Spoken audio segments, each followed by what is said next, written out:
Good morning, everyone.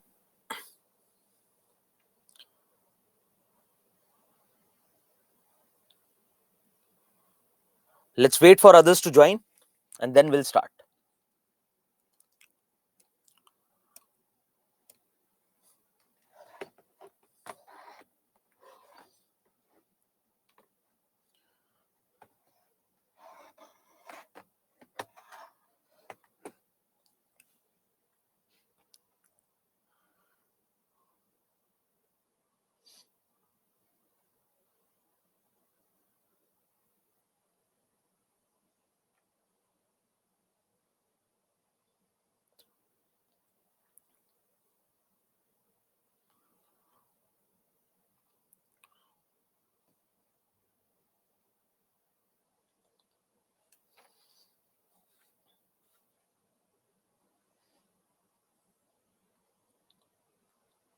So, yesterday we had discussed the theme of urbanization and we were yet to look into the questions.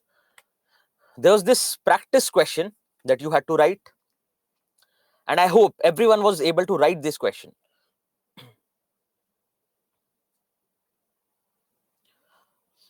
In this question, we had to discuss that what are the factors that push people from rural areas to urban areas, and what are the factors which pull towards them.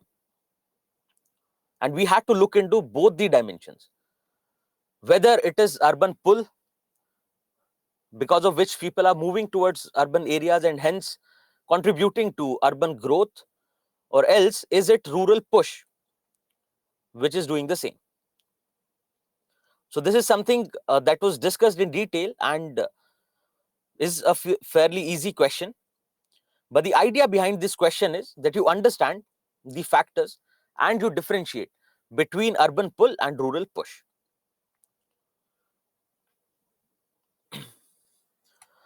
Now, apart from this, we had other two questions. These are previous year questions which we were to discuss. The first one says, India has not been able to tap the full potential of urbanization. India has not been able to tap the full potential of urbanization, and we have to discuss this question. So one thing is that we have to understand what is this full potential of urbanization that the question is talking about, and how is it that India has not been able to tap it. So can anyone suggest what has to be the subject matter of this question? So first, the idea, dissecting this question.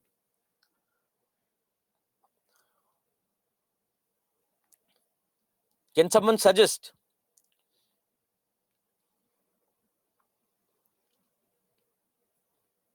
Yes, so the idea of pseudo-urbanization that we have to talk about, which is about unequal development. Yes, unequal development in the sense of there have been regional differences with respect to urbanization in India. For instance, take example of state of Haryana and the state of Tamil Nadu. So there has been regional differences, and also urbanization is marked by regional differences within the state as well. That how there are a few big cities, few metropolitan cities that have come up, have become overcrowded, and it has not been equal. And then we move on to discussing the problems with respect to urbanization, because urbanization talks about a better standard of living, talks about better economic opportunities, talks about growth of industries as well. And we see that when we discuss the peculiar phenomena of urbanization in India, you can relate directly to it. So the first idea is that you have to talk about how there have been different impacts with respect to urbanization of different areas, different regions. Moving on to the peculiar phenomena in India, how in India we have not achieved the levels of urbanization that Western societies have, and then move on to finally the problems related to urbanization. So the better idea of urbanization, which talks about betterment in every aspect of life, in every walk of life, and the challenges with respect to that. So I hope this question is also simple, straightforward. This can be dealt with. Now look at this question. The growth of cities as IT hubs has opened up new avenues of employment, but have also created new problems. Substantiate with examples. So if you look at this question, this also talks about the negative impacts of urbanization. But what we have to remember here is it is with respect to IT hubs. So it is not your industrial cities. It is with respect to IT hubs that have come up. Take example of Bangalore. So can you suggest what has to be the discussion that has to go on in this question? Now, one thing that we have to remember is we do not have to write about the negative impacts of urbanization directly. We have to write about the challenges, yes, the new problems that have come up, but again with respect to IT hubs. So this question has two parts, wherein the first part is that we have to talk about new avenues of employment. It is not your traditional idea of urbanization which has to be discussed. It is about new avenues of employment. So can someone please suggest what are these new avenues of employment? And then we'll talk about the new problems. So the existing problems and the problems with respect to industrial cities are not supposed to be discussed here. We have to talk about new avenues. So let's start with new avenues of employment. What are these new avenues of employment that IT hubs have opened up? Okay, so you are talking about business process outsourcing jobs, BPO jobs. Great. Yes, it is related to the spread of service sector, and that's how we talk about IT hubs, and particularly your IT services.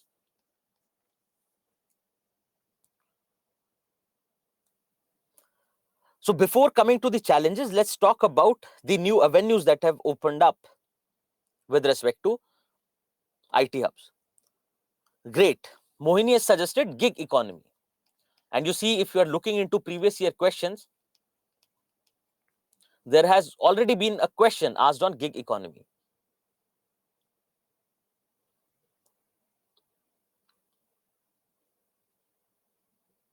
Yes, then we can talk about automation and artificial intelligence.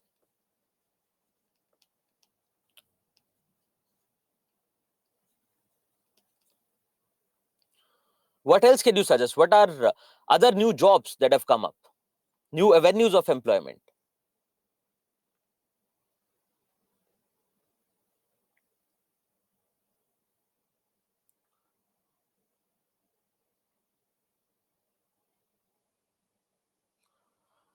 Okay, so you are writing freelancers, but that will come to because it is covered with gig economy. Yes, gig workers has already been mentioned, and we will talk about it. Okay, so if we look at the new avenues of employment,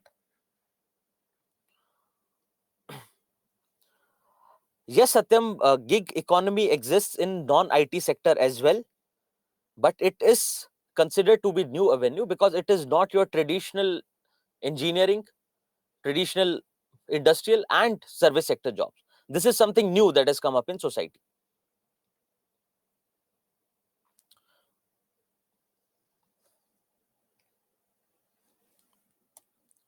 Okay, so let's talk about these new avenues. So we can talk about the service sector, in the service sector that has been set up in India, which primarily deals with customer support, business process outsourcing, etc. Then you have gig economy. Now, to understand gig economy, just think about two simple ideas of contractual jobs and freelance work. which is basically temporary in nature. What can be the examples? You can talk about examples of your delivering services like Zomato, Swiggy. You can talk about Uber, etc. Right? These are basically temporary in nature, these jobs. And then we have to look into the kind of problems that they bring about, that we'll do in next part of the question. Yes. And then you have new avenues with respect to new technologies that come up, be it data science that some of you have suggested, then it can be jobs related to artificial intelligence, then it can be related to the problem that you are talking about of cybercrime. You can talk about cyber security. It is another example of new avenue.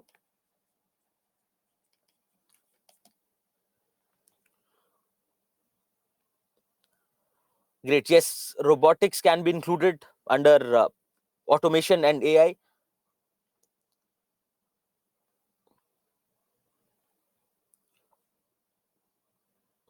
Great. Then these are the new avenues of employment that have come up with respect to IT Hub, and which primarily talks about IT services. And with IT services, you need more of support services as well. So basic support services, for instance, food delivery, transportation apps, etc. Then if we talk about new problems, can you suggest what are these new problems that have come up? New problems with respect to IT hubs.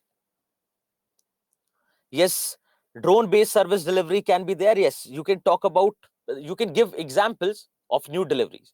And another thing is, when you talk about this question, you do not have to give equal weightage to both the parts, because this question primarily talks about the new problems, new challenges that have come up, and we just have to give a glimpse of new avenues and new jobs.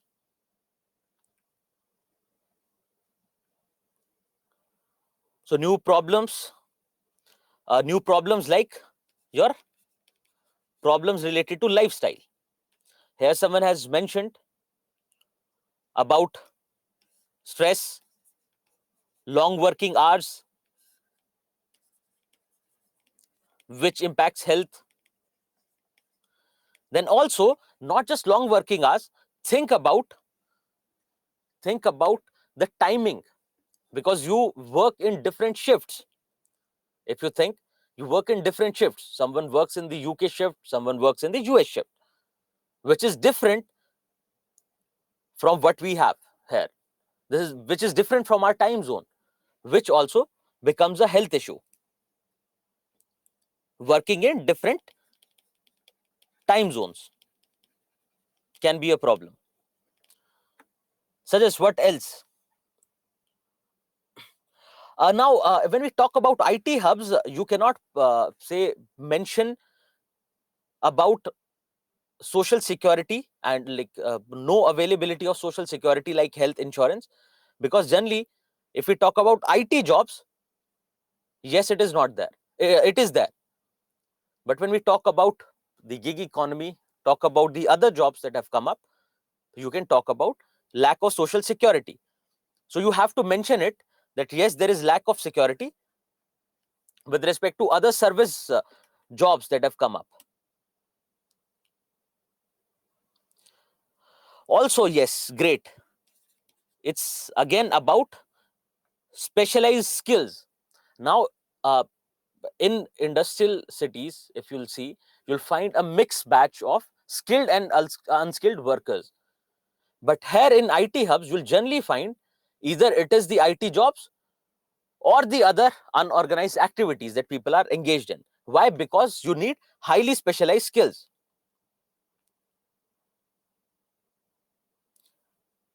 Temporary nature of employment with respect to, again, your contractual work.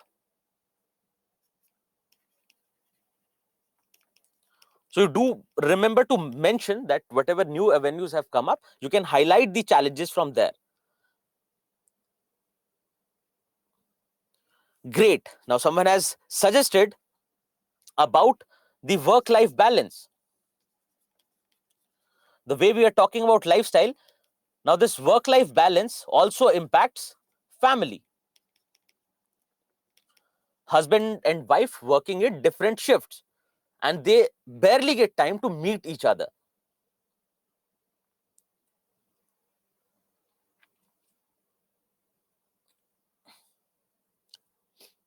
Then you can also talk about the new challenges, like the challenges faced by women. Now, your IT or service sector employs a lot of women, right? If you see, it employs a lot of women.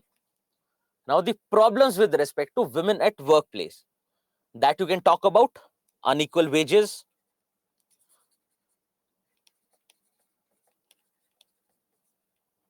then you can talk about harassment at workplace because of the unusual hours. If you talk about industrial jobs, generally you will find women were engaged in the day shifts. Now, this has increased the problem of harassment because of various shifts that we work in. Also, you can talk about inequality in promotion, etc. So, various issues with respect to women at workplace. And this is something that we'll cover in detail in the next chapter.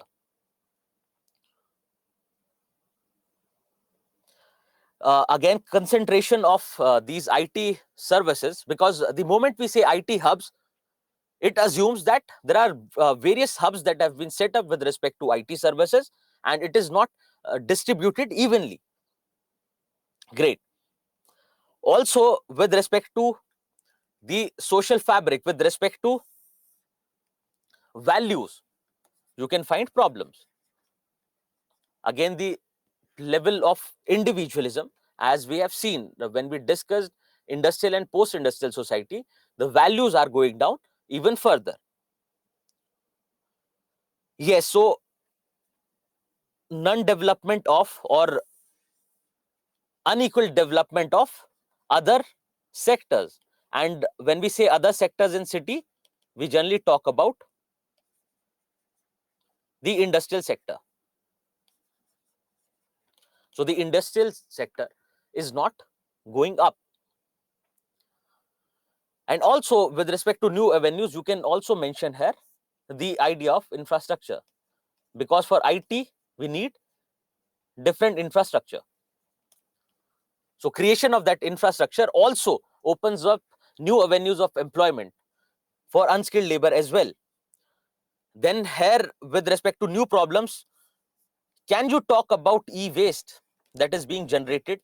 Can you talk about the resources that are being used unsustainably? No freedom to enjoy life, decreasing human values, issue with respect to cyber security.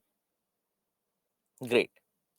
So I believe you have now sufficient number of points to deal with this question. And now what has to be done is, in the first part, you'll talk briefly about the new avenues that have come up, and then give more weightage uh, uh, to these new problems that we have discussed here.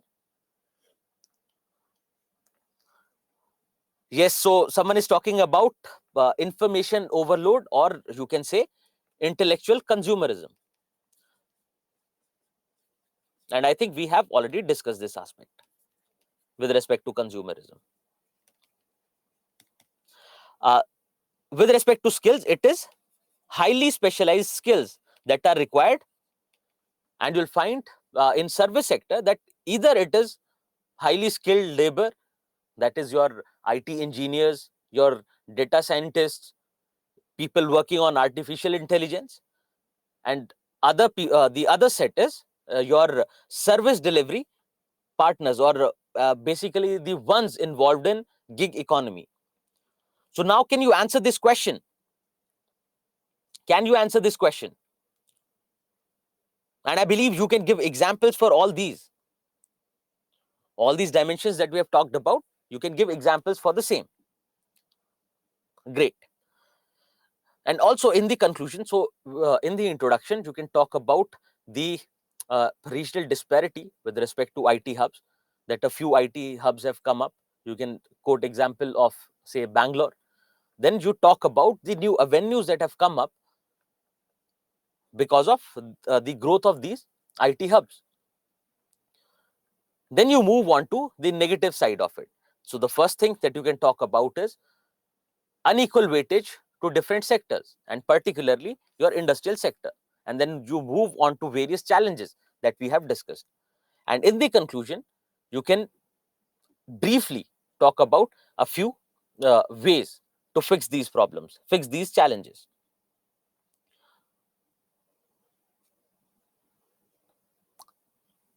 Great. So these were two questions from the previous year, and this is the question that was given to you for practice. So I hope at least a few of you have written this question, have tried to write this question, and this was discussed directly for that matter.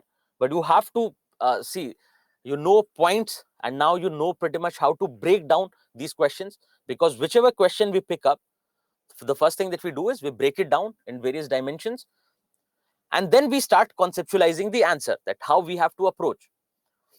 And now it is more and more about your writing skills that are going to matter. So it's better you start practicing more and more, because say initially maybe you were not in that position, but now it is your 5th class and you should be in a position to write answers. So this was about your urbanization. So in the previous chapter, we have touched upon two themes, that is, one is globalization and the other one is urbanization. Now the next dimension is role of women and women's organization. Now with respect to women's organization, as already mentioned, one, you have to go through your modern history part, wherein we talk about social movements with respect to women. And then you can move on to talk about the new ways in which women organize. And also, one thing that you have to remember here is the changing nature, and that you'll understand with empowerment. So before we touch on this theme, we start with the role of women. Let's talk about empowerment first, because one, it is mentioned in your syllabus, and another thing is, with respect to your vulnerable sections, you have to understand the way in which you have to approach. So if we talk about social empowerment, understand simply that if you want to empower someone, if someone needs to be empowered, if someone needs to be brought up with respect to their standards of life, with respect to various aspects, various dimensions of their life, be it social, be it political, right? The first thing, the assumption is that they are downtrodden, that they need to be empowered. The first idea is that they need to be empowered. Who needs to be empowered? The ones who are downtrodden. And now, who are these downtrodden with respect to our Indian society? You can talk about various vulnerable sections, be it women, be it your differently abled, be it your SCs, STs, be it LGBTQ. So why? Because they have been somewhere left behind in this process of development, and they have to be taken along. They also have to brought up. So think of empowerment in terms of positive discrimination. Because generally what happens is, students tend to get confused between the idea of empowerment and the idea of development. Can someone, with this basic introduction, can someone suggest how empowerment and development are different? Can someone suggest how empowerment and development are different?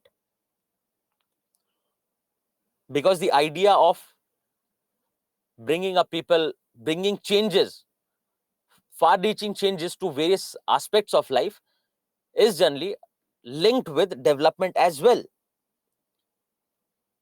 Yes, this is part of social justice. The topic as such is mentioned in paper 1, but you have to understand how to approach this, because this is the theme that directly mixes with social justice. Empowerment through intervention, okay, but development, again, I can ask you a question. Development is again about intervention, intervention from the state, intervention from non-state organizations. So empowerment need not necessarily be linked only with women. You have to look about all the other sections. Okay, empowerment is providing economic stability. Yes, that is one dimension.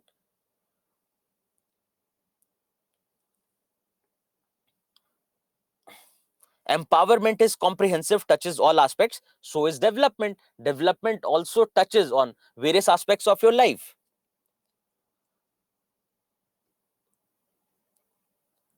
Development is having good infrastructure, but again, capacity building with respect to your infrastructure and with respect to various sections is also part of empowerment. If you want to empower the differently abled, you have to work on your public spaces so that they are more accessible to them. Accessible India campaign, what is it? A form of empowerment. Empowerment is a bottom-up process. So is development, because development need not necessarily be by the state flowing from the top. Development can also come from within, and that is something that you see with capability approach with respect to development. And you need not worry about development as of now. I just wanted to know how much do you understand about these two dimensions. Okay, so you have various ideas with respect to empowerment and development, but you see that your ideas are have a sort of congruency with respect to these dimensions. You see that you're talking about similar ideas with respect to development and social empowerment. Okay, so Mona Lisa is highlighted, which is in the right direction, which says development is positive change for all, whereas empowerment is upliftment in the society. So yes, it is almost there.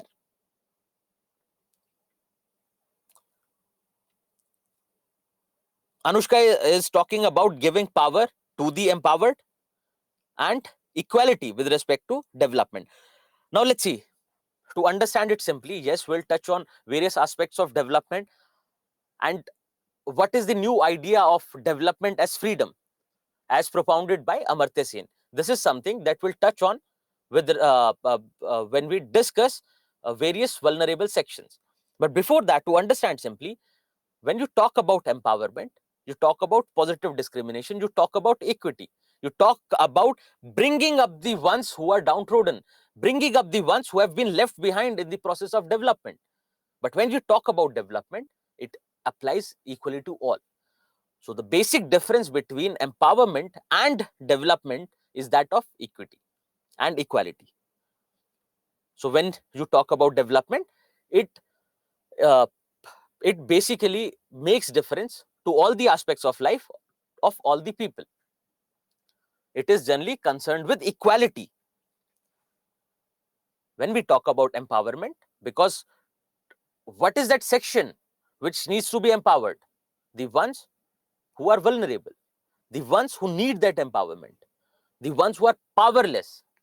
So to give power to the powerless is empowerment. Whereas if you talk about having the benefits of bringing about changes in all walks of life of human beings, that is development. So yes, Dhanalakshmi, that development is related to equality, whereas empowerment is related to equity.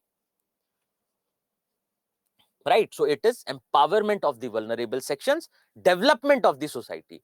Development talks about the entire society as a whole, that the entire society should get better, whereas empowerment talks about various sections. So I hope this theme is clear, so that you bring about difference, because this is generally where we miss on about questions.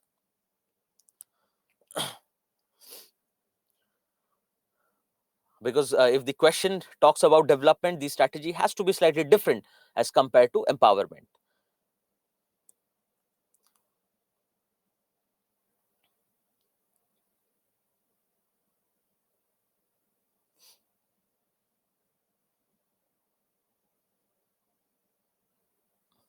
So Ilma has asked whether development does not necessarily have empowerment, but empowerment will have development. Yes, you can put it that way. Yes, we can say that, because if a few sections of the society get empowered, that is also development, because at least some part of the society is getting developed.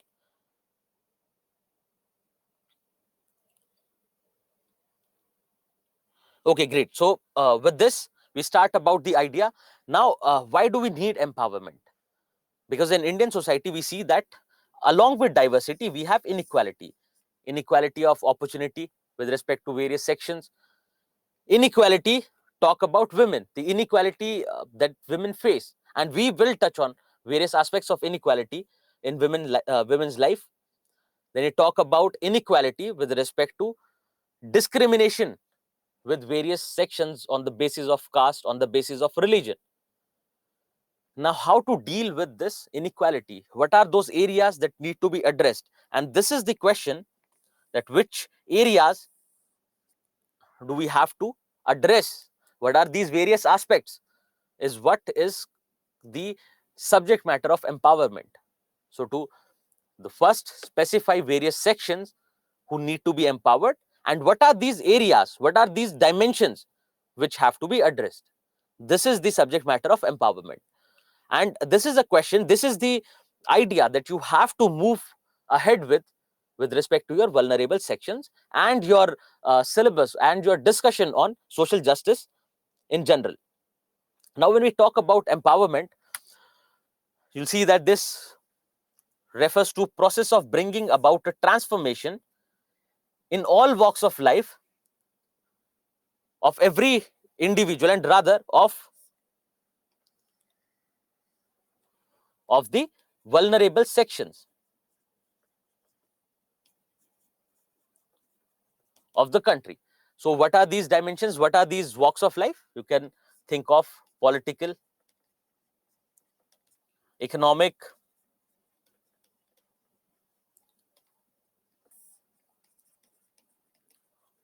social, and in the under social, we'll cover all the aspects of human development. So the ones who are not getting education opportunities to get educated, educate them.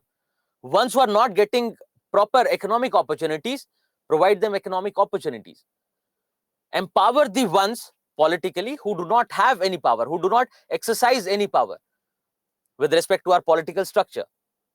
Yes, so psychological dimension as well. So we have various dimensions that will concern whenever we have a particular section. If we talk about, say, vulnerable section, the way we discussed elderly, breaking them down into various dimensions, one of which was psychological and emotional. Similarly, we'll deal with all the vulnerable sections, and including women. Now, moving from here, when we talk about social empowerment, it talks about removal of all the existing inequalities, all the existing man-made inequalities, because see, inequalities can be natural as well, can be biological as well. Someone born without limbs, someone born with dysfunctional limbs, now this is biological. But all the inequalities induced by humans can be considered as social inequalities. For example, poverty. Now, can you say that poverty is biological? No, everyone is born equal. But poverty is something which happens with unequal distribution of resources, which is also human induced. The inequality with respect to your caste system, for instance, the discrimination that goes on in the name of caste system. What are these? Social inequalities.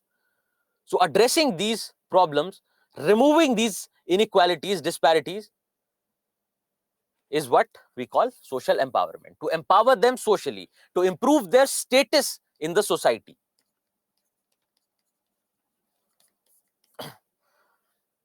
And now, with this idea, the first thing that we do is that think about the process, because if you want to empower someone, you have to come up with positive discrimination methods. For instance, just one example, positive discrimination in the form of reservation. Now, whenever you bring about changes, one thing that you have to understand is they have to be incremental in nature. Incremental means you have to make small changes whenever you bring about a change. Why? Otherwise, it will upset the entire social structure. Because think about a revolution. For example, if a revolution happens on a political level, it upsets the entire political structure and hence impacts the society as well. So these changes have to be incremental. They do not have to be, say, bringing about a 360-degree turn. Then another thing is, with these even with these small changes, you'll find a reaction from the society. Then there'll be a reaction with respect to these changes. One is that the changes have to be incremental, have to be small. But even with respect to these small changes, you find reaction in the society. You can understand this taking the example of protests against various forms of reservation. Say, reservation for the socially and economically backward classes. So with the positive discrimination methods, one that of reservation, you can talk about the way that the society reacts. And now as a part of the government, what you have to do is, apart from the overall development of the society, you have to empower these vulnerable sections. Now, if you go on empowering these vulnerable sections, there are chances that it will upset the balance of society. It will create problems, social upheavals, in the sense social reaction, reaction to various policies. And the idea is, when you write your answers, when you think about something, you have to think in terms of, one, making incremental changes, and another thing is that even with these incremental changes, how do I achieve the objectives without creating this negative reaction? Because yes, there is going to be a reaction to no matter what change happens. It can be any change, but there'll be a reaction. But we have to see that how can we achieve these objectives without upsetting the social balance. Now, this is a question that has no definite answer. Why? Because we have been in this process of empowerment and development for ages now. At least since independence, we see that the policies have been directed towards the development of overall society and empowering the vulnerable sections. But none of the goals is being achieved. We are in a process. We are moving towards those goals in that direction. And this is a question that is, rather than a question, is a challenge, which, if addressed by the society, if this challenge is being solved by the society, that means there's no going back from there. There's no stopping that society from getting better and better. So with keeping all this in mind, with keeping the idea of empowerment, the idea of positive discrimination, the idea of bringing about incremental changes and not upsetting the balance, let's start with the role of women, one of the vulnerable sections. So when we talk about role of women, traditionally, if you see that, you understand the role of women, particularly in Indian society, as that of someone who has to bear and rear the children. That means they have to give birth to the children and take care of the children and the family and take care of all the household responsibilities, say cooking food, say cleaning the house. So these are generally the ideas with respect to women that we have traditionally. Now, which in itself is a problem. And then we find, with changing times, this role of women is changing. With globalization, the role of women is changing. With privatization, the role of women is changing. Now, with this change, you have various issues that come up. Now, these issues have to be addressed.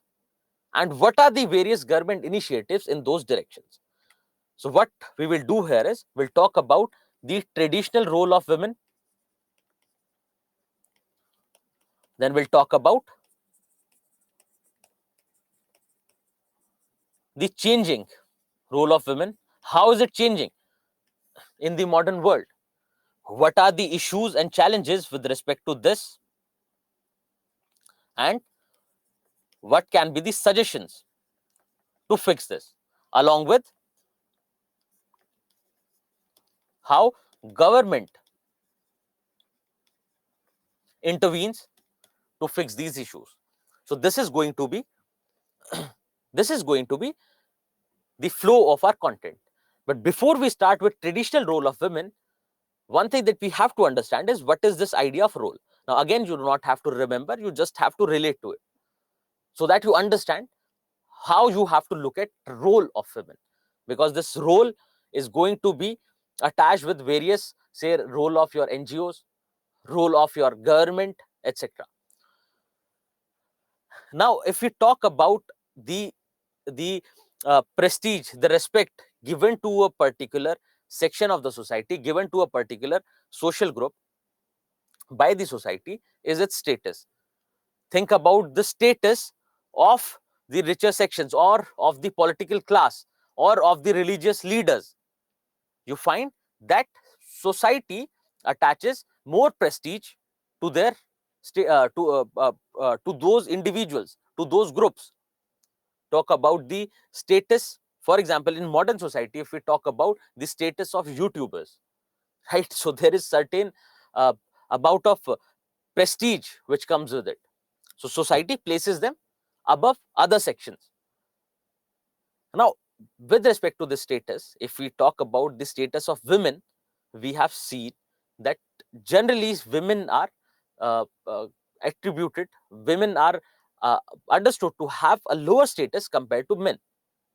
The women have been accorded a lower status compared to men. Now, with this status comes your role. That about with respect to that status that the society has given you, there is an attached role. That the status of women, for instance, is inferior compared to men, and then there are roles which are attached to that status. That a woman is supposed to take care of household responsibilities. So the status lower than men, and the role attached to that status. Similarly, you have various roles, and one person, one social group, and one individual does not have just one role. With that status, you have different roles. Because if we talk about role of women with respect to family, role of women with respect to her husband, role of women with respect to the workplace, that what is expected out of a woman at the workplace. And you see that you have different challenges with respect to that as well. So the role of women is to be understood as behavioral aspect of the status, that there is a status that society gives you, and according to that status you have to perform certain roles. So in traditional society, if we talk about women, the status was that of inferiority, and then there was an attached role to it. Now it does not mean, now when I say this, it does not mean that you have to understand this, or you have to look at women with a lower status. It does not mean that. It means that this is how the society gives the status, or this is how the society stratifies itself. So the role traditionally of women was supposed to be that of a housewife, wherein she was supposed to bear and rear the children.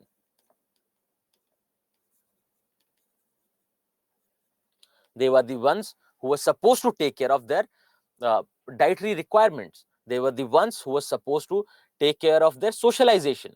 Because when we say family is the first step of socialization, or family is the primary means of socialization, we see that inside the family, it is the women, it is the mother who generally takes care of the child, and she becomes the primary form of socialization of the children. Then also there was a limited role with respect to agriculture. When we talk about women, there was a limited role with respect to agriculture. And again, you have to remember that if we talk about any section of the society, it is not going to be uniform. For example, when we talk about caste system, every caste had a different place in the hierarchy on the basis of region. Similarly, if we talk about women, there are various factors that will impact her role. There'll be regional differences. There'll be differences on the basis of class. Take example, if a woman is there who's coming from a lower class, who's coming from a poorer background, they'll be more likely to engage in any form of paid labor as compared to a women coming from an upper class. So if you are coming from a rich family, the chances are less that you'll be working. But if you talk about someone from a poorer section of the society, to take care of the economic needs and security of the family, they would have to work. And not just class, this is also with respect to caste as well. Because again, in India, you find traditionally that caste and class go hand in hand, because it is only recently that things are changing after independence, after the constitution coming in force. And it did not just happen that the constitution the constitution brought about the changes all at once. No, it is taking time, because again, it is not just about the changes on policy level, it is not just about political changes, but bringing in changes from within, bringing in social changes. So with respect to empowerment, we'll also talk about how the things have changed, how we looked at empowerment previously, and how is the nature of empowerment, or how is the idea of empowerment changing. Now, with respect to caste as well, if we see that the role was different. So caste is again attached to class, the role becomes different. So women from a poorer household and a so-called lower caste would have to go out and work, would have to contribute to agriculture, would have to go out to someone from the upper caste and work at their in their homes in forms of, say, house help, etc. So the role of women will get influenced basis various factors. And also, every individual and every social group will have different roles with respect to different dimensions. Then if we talk about the role, how it gets influenced with respect to religion, because religion will also impact or influence the role of women.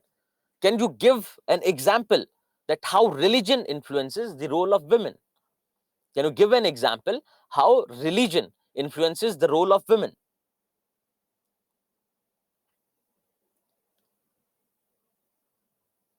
Yeah, Sabrimala is right, but what? What about Sabrimala? So Ajay has given example of Sati, great. Temple entry ban, and not just temple, you can think in terms of mosque as well. Yes, women not allowed to enter mosque. All religions are primarily patriarchal. Yes, it can be said. Menstruating women not allowed in temples and mosques. Yes, great. Is there any other thing? Just remember that we talked about that restrictive occupation with respect to an upper caste, a so-called upper caste. We had mentioned it that there as well. Can you relate? So women not allowed even a disparity with respect to home uh, uh, when they are menstruating, when women are menstruating. Religious head, or you can talk about, one is religious leadership and generally talk about priesthood.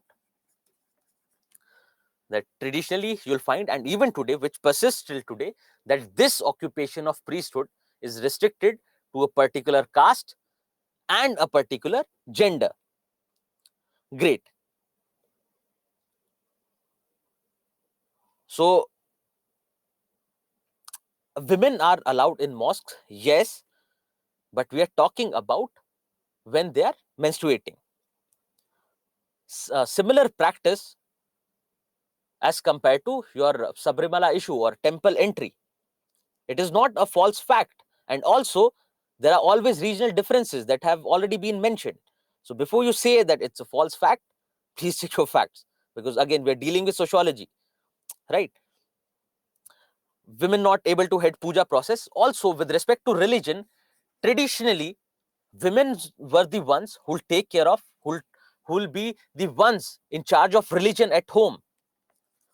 religion in family. They are the ones who will socialize children with respect to religion. They are the ones who will carry out all the rituals, all the practices with respect to religion at home, right? So this is how you can see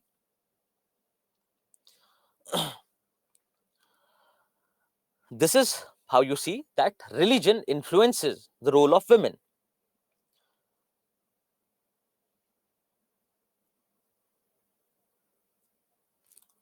Okay, so again, you're mentioning about different separate mosques for prayer for men and women. Yes, that is also a practice which primarily differentiates the role between men and women. Okay, then if we talk about role of women with respect to family and marriage, one, they have a subordinate position as compared to men. Then they have to take care of all the household work. They have to take care of the household work. You can think in terms of patriarchy. You can think in terms of they are the ones who are expected to leave their home and go stay at her husband's parents' house.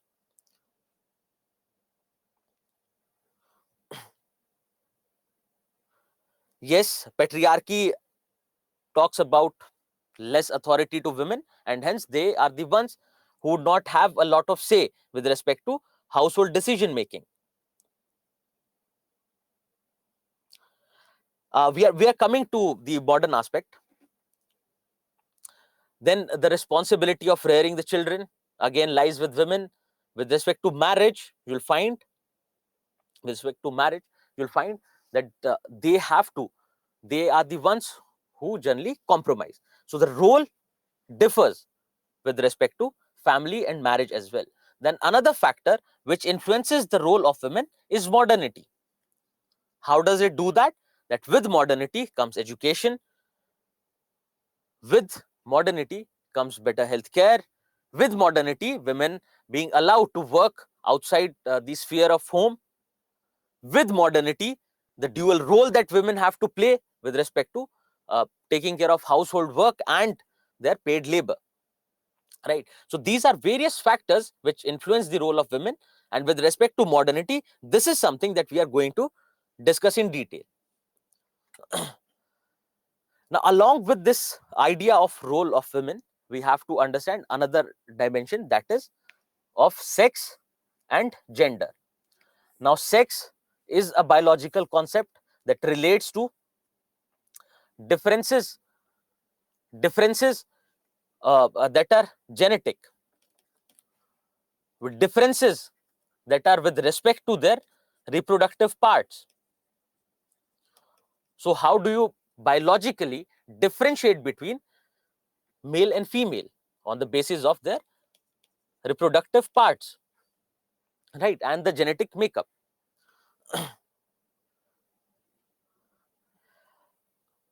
So someone is asking, women were not allowed in temples and kitchen while menstruating so that they can get rest. Is it right to say that they are discriminated?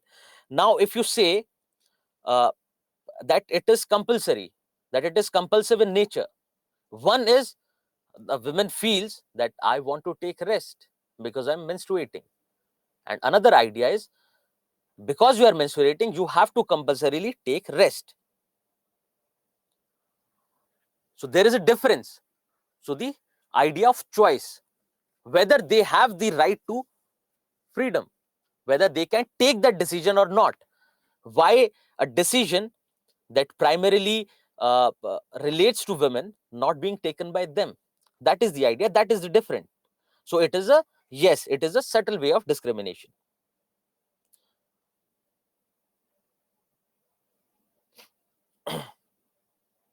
And yes, in Assam, Nitesh is saying that we worship the menstruation cycle. And you see that there have been regional differences again, because you can take the example of tribal societies. In tribal societies, you'll find one, that there is egalitarianism, and also you'll find that at times women have more authority compared to men. So it is always a difference with respect to uh, region as well, and the section of the society that we are talking about. Okay, so one is biological concept and the other one is a sociological concept, that is of gender. Now this, what is this sociological concept? You understand gender as a social construct, because one, there can be differences with respect to reproductive parts, etc., that are biological in nature, but then there are differences. There is the way that society looks at you, there is a way society assigns role to you on the basis of your gender. So the idea of assigning a role to a particular sex is the idea of gender. So sex plus socially assigned role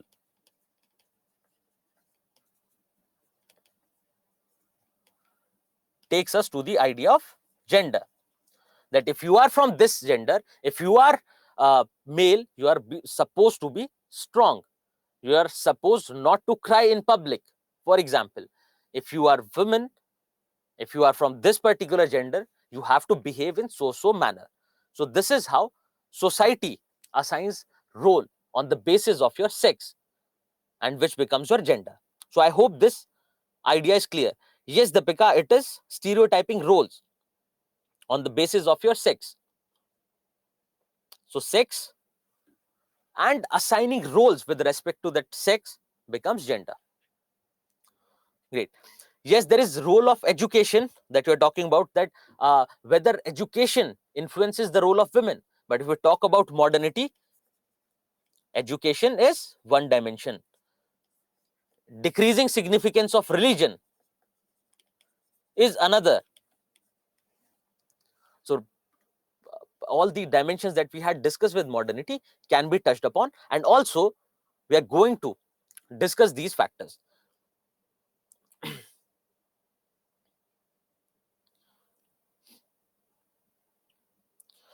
Satyam is asking a question: how women's ban in temple discriminatory? So one idea is not exercising the right to choice, the right to freedom. But the other part of the question says there are other temples where men are not allowed, but there, with respect to men, there are exceptions. But with respect to women, it is not an exception. It is a general trend. So we have to see that what is 70%, what is 30%, or rather what is 90%, and what is 10%. So yes, we do find matriarchal societies, we do find matrilineal societies, but we see that patriarchy is the norm with respect to society. So we have to see what is the general trend and what is exception. So 100% egalitarianism or 100% equality, whether it is desirable or not. So I believe this is your question, that whether 100% equality is desirable for the society or not. Just think, I'll just give you a direction. Just think in terms of human values. If everyone is born equal, for that matter, why should we socially induce inequalities? So with respect to biological inequalities, it is fine, but also there as well, you cannot leave them behind. You have to bring them to the forefront. So you have to make changes according to that. And with respect to role, with respect to status in this society, everyone should have equality, right? So inducing differences socially becomes a problem. Biologically, yes, you can have differences, but inducing social differences becomes a problem. And again, it's a moral dimension that we cannot completely touch upon. Then also absence of comprehensive rational policy for women's emancipation through education, etc., etc.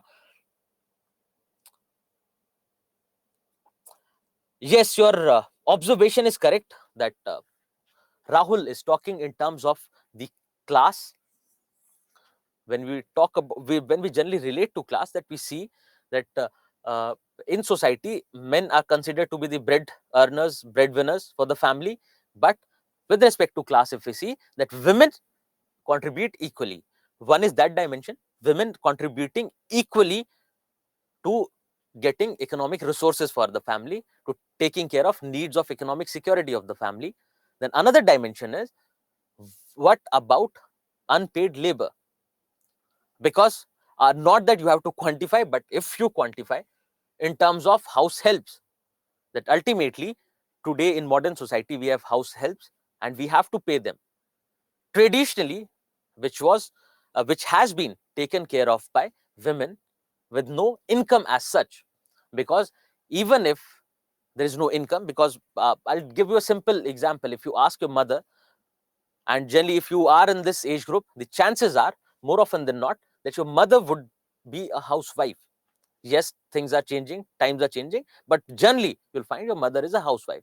And if you ask her that, do you feel discriminated in the sense that you do not go out to work and father goes out to work and he gets an income, you do not get an income for the work that you do, because you are also engaged in the work throughout the day, he is also engaged in the work throughout the day, but he gets an income for the same and you do not. So the thing is, she would reply no. She wants to, she loves to cook for you, she wants to take care of the family, right? But the problem is, without any financial independence, without any financial autonomy, without equal status, it becomes a matter of concern. So it is not always that every woman has to go out and do paid labor, but the idea is they should have a freedom, they should have a sense of freedom, that whether if they want to, they can, right?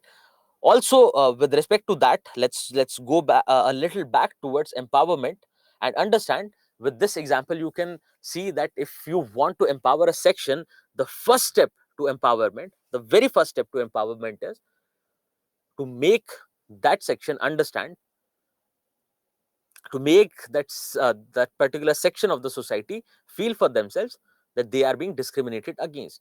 Because traditionally, if you ask your mother, your grandmother, they would not even feel that they have been discriminated against, they are being discriminated against, because the levels of awareness are very low. So you have to make them understand. So you may have to make the differently abled understand that the inequality of access to public places is not is a form of discrimination, in the sense that if these places were accessible, if there were, say, ramps at your say at your tourist places, you could have also easily gone out and appreciated the infrastructure or appreciated the tourist spot that it is. And this inequality, this discrimination is socially induced. So yes, you have a biological disadvantage of not being able to move freely, but this inequality of access to the public place is socially induced. So you have to see that the empowerment has to come from within, and for that, the first stage is that the person has to realize that they are being discriminated against and they need empowerment. And post that, all the aspects will change. And also, when we look at empowerment, rather than considering these social groups which need to be empowered as as a matter of change, as say uh, the subjects of change, that yes, we as say empowered sections of the society, we have to bring them up, we have to make changes to their life. The idea is to make them the agents of change, to let them take part in the process of their empowerment, and which starts at the first stage, wherein they have to first understand that we are being discriminated against. Then you have to know that how is it that this discrimination can be taken care of, and becoming a part of that process, becoming the agents of change. And this is how empowerment has to be understood. Similarly, if you talk about your modern history period, you see that most of your movements, social movements with respect to women, were generally taken up by men, taken up by affluent men. And yes, they were subjects of empowerment, they were subjects of that social movement, that it is being done for them, but it felt like it is coming as a charity. So rather than doing that, You have to make them the agents of change. So if you look at the new movements that you find today, you'll find that women are a part of it. They need the field to get empowered. They feel that they are being discriminated against, and they are the ones who take up these social movements or who become leaders of these movements to bring about social change. So I hope you understand this idea of empowerment, and this is the logic that has to extend when you look at these vulnerable sections. And also when we talk about women, even though it is mentioned in paper 1, but you find that the part of the syllabus where it says that we have to talk about various vulnerable sections of the society, there also women is one part. And that is the reason we are talking about taking society and social discrimination, social inequality, and policy and empowerment, and the idea of empowerment and justice together. So please do not get confused. Do not feel that why have we changed the direction all of a sudden from talking about social changes to talking about policy level uh, say changes as well. So why? Because we have to take it together, and this is the easiest way to understand, right? If you want to say that we have to stop harassment at workplace because this is a social problem, we talk immediately about the Sexual Harassment Act, and this is how we are going to proceed in this chapter.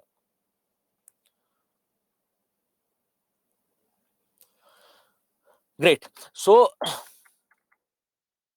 sorry. Now we have understood what is this role of women. We have understood the difference between how these roles are socially assigned and what is this biological concept of sex. Also, now we have to move in the direction of changing role of women. So changing role of women due to various forces of modernization, globalization, etc. So the last point in factors of change, what are the factors that impact the role of women? The last one was modernity. Now, if we have to, the first thing that we have to do is we have to break it down and understand how the role of women is changing in modern society. And then with this, we'll move into the direction of, because of this changing role, because of this changing role of women, what are the issues related to it? So let's take up these dimensions one by one.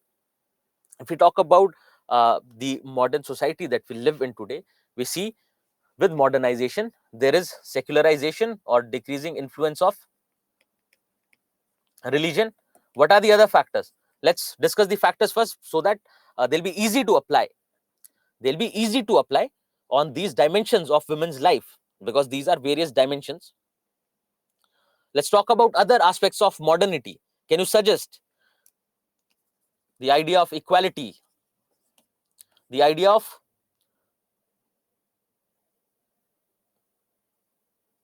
changes in family structure or changes in power structure and egalitarianism? Great. Then the idea of liberty or freedom, you can say. Great. So first we are talking about the dimensions of modernity, talking about various features of modernity.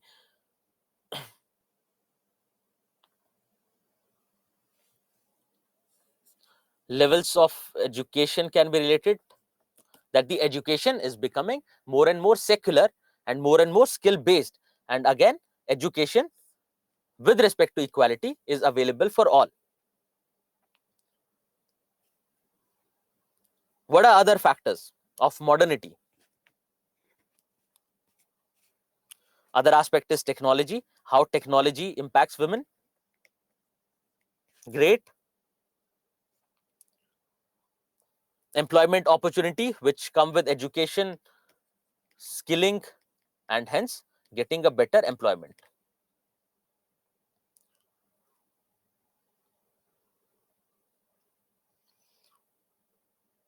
Okay, great. So this is pretty much understandable that these are a few factors of modernization which can be thought about, which can bring change to the role of women. Now let's take up the role of technology first. Now it's not that we have to, again, I'll make this clear, we do not have to keep them in silos, we do not have to keep them in watertight compartments. There is a fluidity, there is an impact of all these dimensions on each other. Now, if we talk about technology and how with technology the role of women is changing, because with change in technology, which is a factor of change, which is a factor of modernization, you see now you have washing machines, a simple invention making the work simpler for women. Because otherwise, think of a traditional joint family in India. Think about close to 15-20 members of the family, and the youngest daughter-in-law of the family would have to wash all the clothes of the family. Why? Because they have been uh, assigned that role. They are supposed to, they are expected to deliver that role. With washing machines, with role of technology, their uh, social and personal, there are changes on social and personal level, better status. They have more time for themselves, which can ultimately lead to, uh, say, working on their education or skilling themselves, taking up a job as well. Yes, so various other dimensions of technology can also be seen. So, can you suggest something else with respect to technology in modern times that you feel that technology as a factor of uh, making great changes? So, we're talking about fuel for cooking, great. Smartphones. Now, smartphones are also, yes, to a great extent, changing the role of women, helping them make their status better. But also, we see that there are flaws with respect to everything. So, think about a housewife right now listening to this lecture. Think about a housewife who cannot possibly come out of a home and using this role of technology, internet, etc., to better her educational levels and hence a betterment in her status in the family. Great. So you can understand, yes, you are pretty much on the same line. Someone is giving the idea of television. Television, the role of media, and the role of awareness. The levels of awareness will improve with respect to women. Great.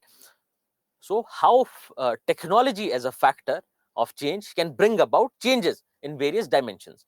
Then you talk about education as a factor, because rather than taking these dimensions, let's see how each and every factor has far reaching changes on various dimensions of life of women.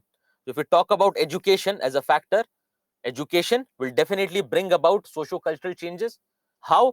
With better levels of education, with better levels of your awareness, you'll find they'll have a better say in the society or in the family.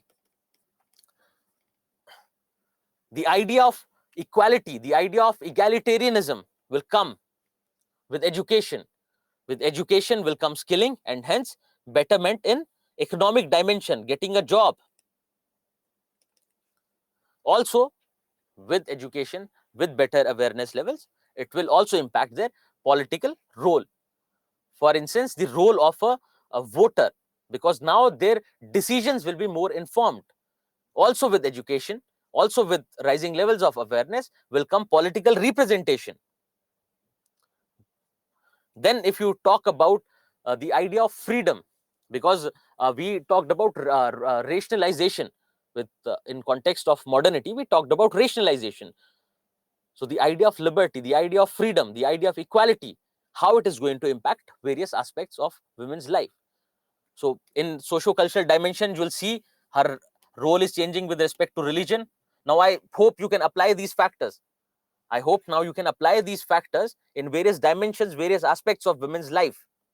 So if we see with respect to religion, with respect to their caste, with respect to society in general, the role is changing, because with declining importance or significance of religion, now there are better levels of education, women are free, because with religion also is associated patriarchy.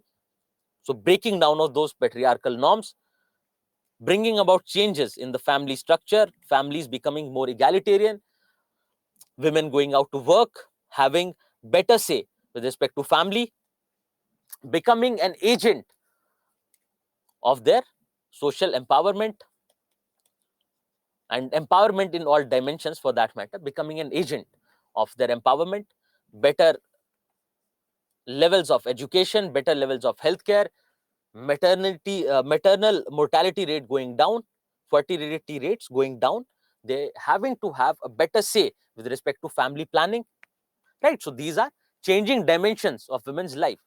Then if you talk about economic dimension, and also right now we are more focused towards positive changes, but when we come to the challenges, you'll see that we are going to look at both sides, because right now as well you can think about what is the problem. If we talk about, say, economic dimension, they are now allowed to work outside their household responsibilities. Now they have extra familial role with respect to the economic dimension, because of which you'll see that one is their betterment of their status in the society, betterment of their economic status, egalitarian nature of the family. But then there are associated problems as well. Then if we talk about political role that is changing, political role that of a voter, because with constitution came universal adult franchise. So now they also have a right to vote. They also have right to represent themselves, right? So these dimensions are changing. Then with respect to environment, can someone suggest, with respect to environment, can you suggest what kind of changes have been brought about in the role of women with respect to environment? Yes, reservation in PRIs, great. Abortion rights falls in a social category. Cooking fuel, chipko movement, yes. So chipko movement again is an example of environmental change in role with respect to environment, great. Women are also actively becoming part of the fight against climate change. Women are also actively becoming part of various environmental movements. Women as a partner in economic development, great. And see, the keywords you are using, the keywords that are being used here are good to go with respect to answer writing, because yes, at times things have to be oversimplified to make you understand. But with respect to terms that most of you are using, and it reflects that you have already covered various other subjects.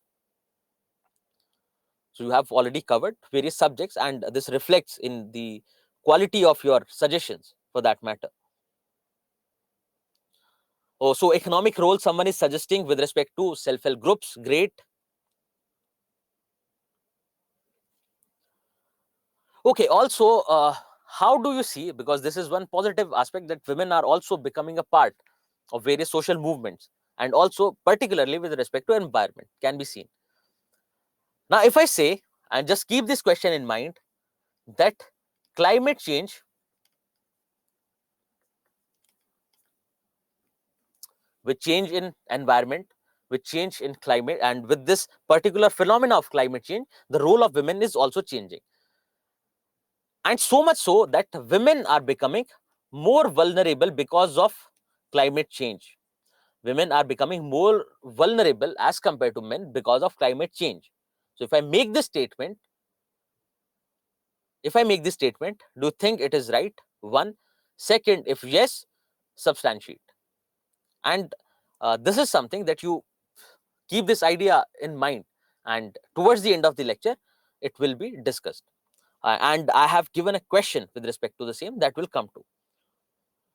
So a few of you are saying that no, they're not more vulnerable compared to men, and a few are saying yes, they are more vulnerable compared to men. So, but the idea is you keep thinking about it. You keep thinking about it. Kiru Bagar, you have suggested exactly the point that had to be made, but I would not mention it right now. I'll definitely mention it later during discussion, but because let that question stay with you, with everyone for a bit, so that a few of them might change their perspective. A few of them who are saying yes right now, that yes, women are more vulnerable to effects of climate change than men. A few of them are saying this. Let them change their opinion, and the others as well. Let the question stay. Great. Srinilata, you are also on point. Karan as well. Anushka as well. Okay, so a lot of you have are aware with respect to these issues. Ilma as well, yes. So a few of you are going in the right direction, but let's see that what others, whether they change their opinion or not. So the question is whether women are more vulnerable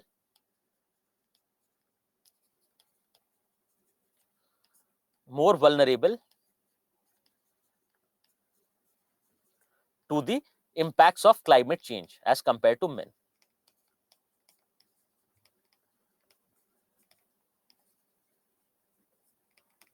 And this is a dimension that you have to think about, because this is something that can definitely be asked, because with increasing number of questions cutting across paper lines, you see that a theme that we generally touch upon in paper 3, this question can be expected in paper 1 as well, because this is something that is making changes with respect to women. Okay, so now with this changing role, we have seen the picture that how the role of women is changing. Now with this changing role, what are various issues related to women? So the observation you have just made, Ilma, is great, but again, we'll take up this aspect when we discuss that question.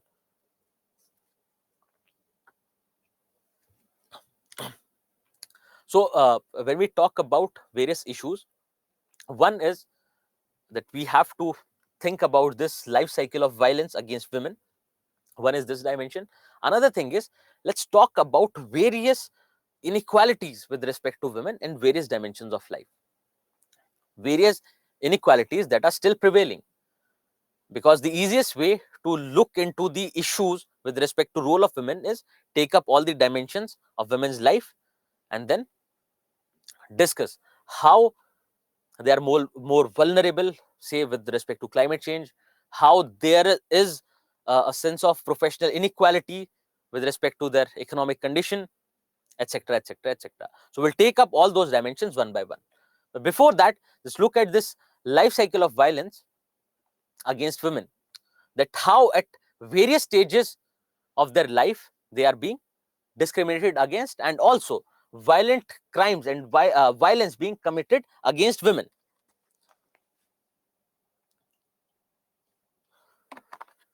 So if we talk about the life cycle, you can basically, even if you not say make it say make various distinctions of age groups, you can understand it as before birth, then childhood, adulthood, and then once they become elderly. So if we start right from the beginning, before the conception before the conception of a girl child, you see that there is this prevalence of sex selective abortion in India. Sex selective abortion in India, which also shows in the decreasing decreasing and highly skewed child sex ratio and sex ratio at birth, wherein you see that there are less number of female child born compared to male child, whereas the national average with respect to the normal sex ratio, that will come to, not worry about that will come to, is different. So this sex selective abortion because of preference to a son, the sex selective abortion to avoid having a girl child, is the first stage in this life cycle of violence that is being committed against women even before the conception of their birth. Just look at the level of discrimination, because if you talk about other sections, if you say talk about differently abled, you generally would not find this kind of violence happening before anyone is born. And why do we say that women are the most vulnerable section? in society.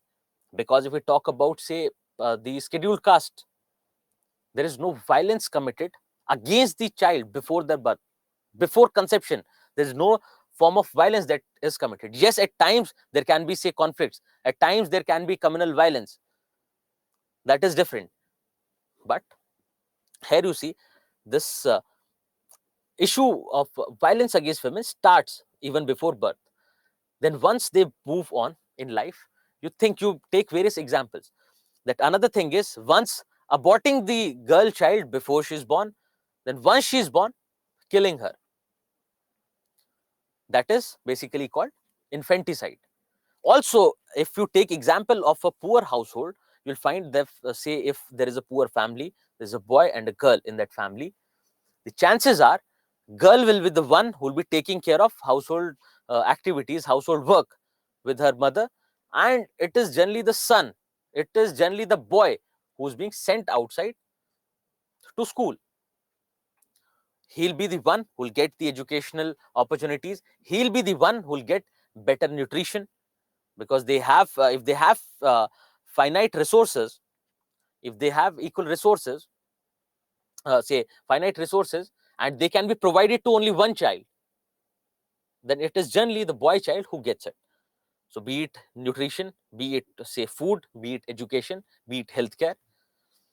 Why? Because of various factors that will come to. Then you move ahead in the life cycle.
Is the audio fine now? Just give a quick thumbs up. Okay, it's coming, it's coming. Perfect, perfect, perfect. So take example of various African tribes where you find this practice of female genital mutilation, wherein some part of the female reproductive system is taken off, is surgically removed, so as there are multiple ideas. So one, the basic thing is that with FGM or with female genital mutilation, there is no health benefit attached, one thing. But then why do they do it? Why do they do it? They do it for the sake of increased male pleasure. They do it for the sake of, uh, say, decrease in the sexual urges of women.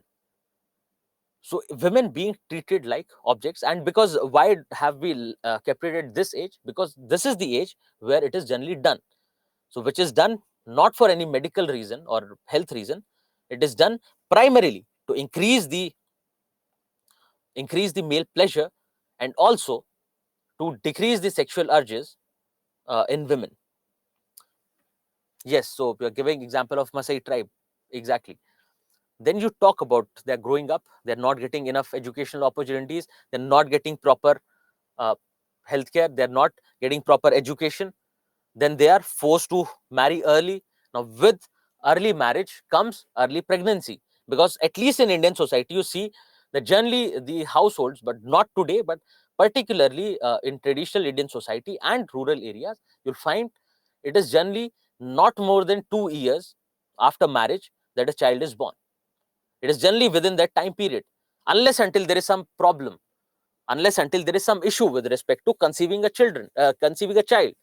Generally, you'll find that with early marriage will come early pregnancy, which is detrimental to the health of the girl, because she's barely a girl. So you'll find in few areas, in few regions till today, very girls are married at a very early age. Then forced prostitution and trafficking, you know that it becomes a problem once they reach that age. Once they're, say, more than 12 years old, the issue of these kind of violences start. Then the issue with abuse, the issue with rape, and then later you'll find problems like honor killing because of intercaste marriage, killing because the family of the girl did not give dowry. Then you can talk about the idea of marital rape, domestic violence, because domestic violence, if it is early marriage, early pregnancy, it is also early domestic violence as well.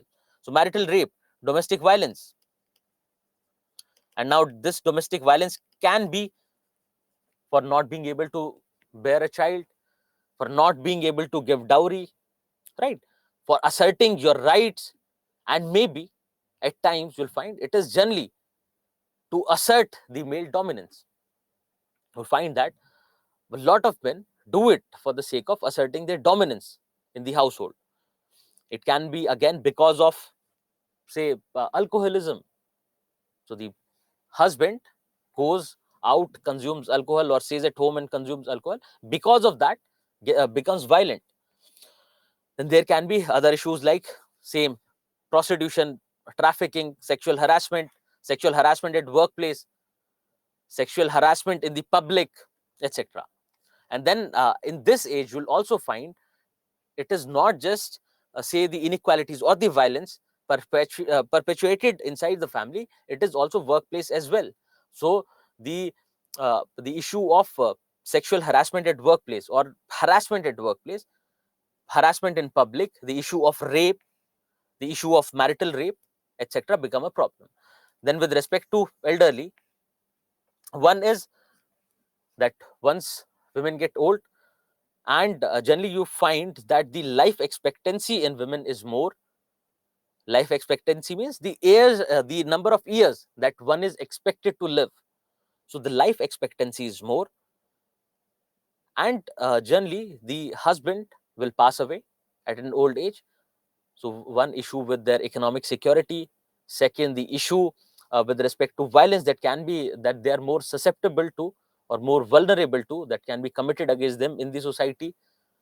Then previously in traditional societies, you know that there was no concept of widow remarriage. Yes, there are few instances of other forms of marriage, marrying the girl or marrying the widow to the brother of the husband. Those were a few practices in wherein a widow got into remarriage. But then you'll find that generally widow remarriage was not allowed. So abuse of that widow, for that matter, honor killing is something related to intercaste and interreligious marriages in India. You find that if a person or if a girl and a boy from different castes marry each other, and it is generally related to the so-called upper and the so-called lower caste.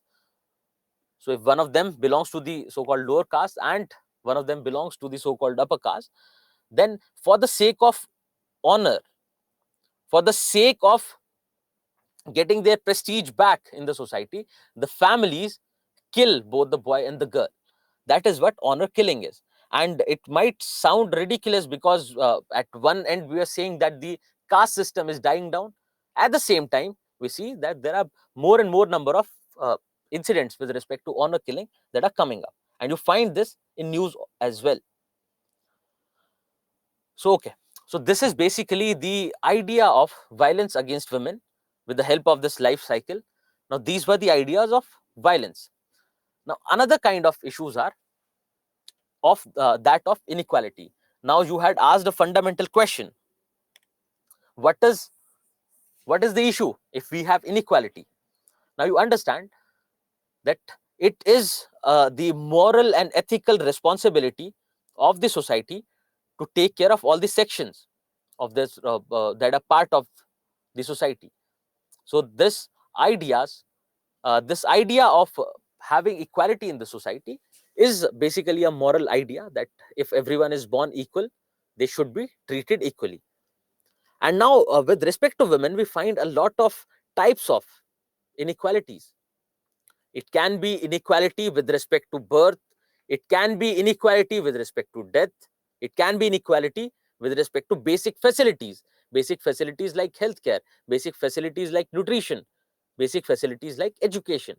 Then again, it can be with respect to opportunities spatial opportunities going for higher education, because again, this might, because we are on the way of becoming a superpower, as how we read it, as how we find it in the news. But we still find that opportunity to get higher education is still considered a spatial opportunity, is still considered a privilege, because more and more number of children do not get higher education in India. And that is something that we'll discuss when we talk about education. But you understand this simply, that getting higher education is a privilege. Then preparing for civil services is another privilege. So, right. So basically, when we are having this conversation, there is a certain sense of privilege attached, because not everyone can afford, say, higher education. Not everyone can afford getting coaching or getting education, or getting these preparatory classes for civil services. Not everyone is even thinking of achieving civil services, not even thinking of targeting civil services. And again, privilege in the sense of language, that if we are having this conversation, the idea is that we are one of those few privileged people across this country who can speak this language, who have exposure to this language. Okay, getting back to our point, so the idea of professional inequality, so on and so forth, that will look into one by one. And also, what we'll do is, whenever there is a challenge, we'll try to talk about suggestions, we'll try to look into various dimensions of it, starting with inequality with respect to mortality. Now, in women, generally will find that in, say, mortality, in the sense, the number of people who are dying. So one is that in women, we find mortality rates higher. There are multiple reasons for that. At one side, we are saying that they are expected to live longer as compared to men, but at the same time, we are saying that they are more vulnerable. They have inequality with respect to death, with respect to mortality, because the idea of life expectancy at birth is, once a person is born, how many years is one, or is he or she expected to live? One idea is that. Now we see that the life expectancy in women is higher, and also will take up this dimension with population and associated issues with respect to elderly and our aging population. So the life expectancy in women is higher, and that is primarily because of biological reasons. So whereas in society it is generally considered that the men are stronger, quote unquote, we find that biologically women are supposed to live more, biologically, because this is something where social factors, a lot of social factors have not been involved. Social factors are not factored in here. So we find that women are stronger compared to men with their higher life expectancy. So yes, there can be a few assumptions in the society. Yes, at times you find, say, scientific backing for a few things, but at times you also find alternate opinions, wherein the fact is something else and the society follows something else. But if we talk about socially induced inequalities with respect to the mortality in women, we find that even though they have higher life expectancy, because of lack of medical intervention, they are more vulnerable. You find more number of women die each year. Then, with respect to lack of medical intervention, you can think in terms of pregnancy or while delivering a child. Because of lack of institutional facilities, because of poverty, because of unequal treatment of women, more and more deliveries are still carried out outside institutions like, say, hospitals. And now you find that because of that, the maternal mortality rates are high. Also, these maternal mortality rates are higher because of lack of nutrition, or improper, inadequate nutrition. If you do not take nutrition properly, you are expected to generally die early, because your cells will not get regenerated because of this lack of nutrition. So this lack of nutrition is related to health, which is related to maternal mortality rates. Also, because of violent activities. Now we have just discussed about various forms of violence that are committed against women,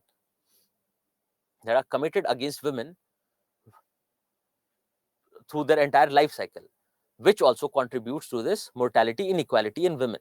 So these violent activities now you can relate easily, because we have just discussed.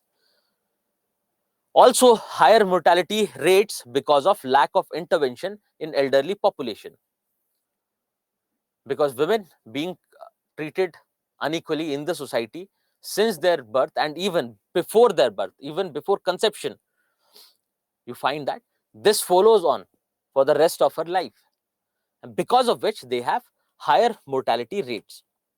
So dowry killings, etc., female feticide, female infanticide, etc., have already been covered. These violent activities have already been covered here. This is something you can relate to. Now you know which all factors you have to mention here. Then with respect to birth, when I say that, recently you would have seen in news that with respect to Haryana, the sex ratio at birth is very low and is going down in a few districts. There was an article, and I believe you would have gone through it. And you find that this is the trend. Even if you look at child sex ratio, it is 919 per thousand, which is 919 girl childs that we have per thousand boys. So the number of female child being less compared to male child. What does it show? That yes, there is discrimination for that matter. There is discrimination with respect to conception of a girl child. Lack of intervention in elderly population is something that will cover with population. Also, intervention in the forms of pensions, in the form of, say, the pension that the elderly get, and you see that close to 2000 rupees, and again there are regional differences with respect to that, which is not sufficient by any means. The lack of medical intervention, etc. If we talk about child sex ratio, it is low.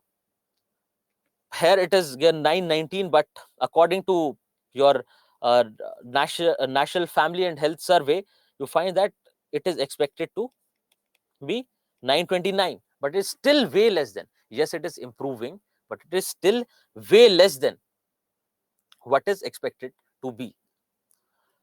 And also you find that there is discrimination with respect to women. There is natality inequality. Natality relates to birth. Why? Because the normal sex ratio is 943 per thousand, which is different, which is more, right? Now this is more also owing to the fact that there is a skewed sex ratio with respect to women in elderly population. So women who are expected to live longer, who have longer life expectancy, it is considered to be somewhere around 1020 according to NFHS fifth survey. So it is expected to be around this. I'm not sure about the number, but I'll confirm the number. I'll confirm the number with population. So maybe you can forget this number for now. So it is more. It is somewhere around 1060, but I'll confirm this number. So this normal sex ratio is 943 females per thousand males.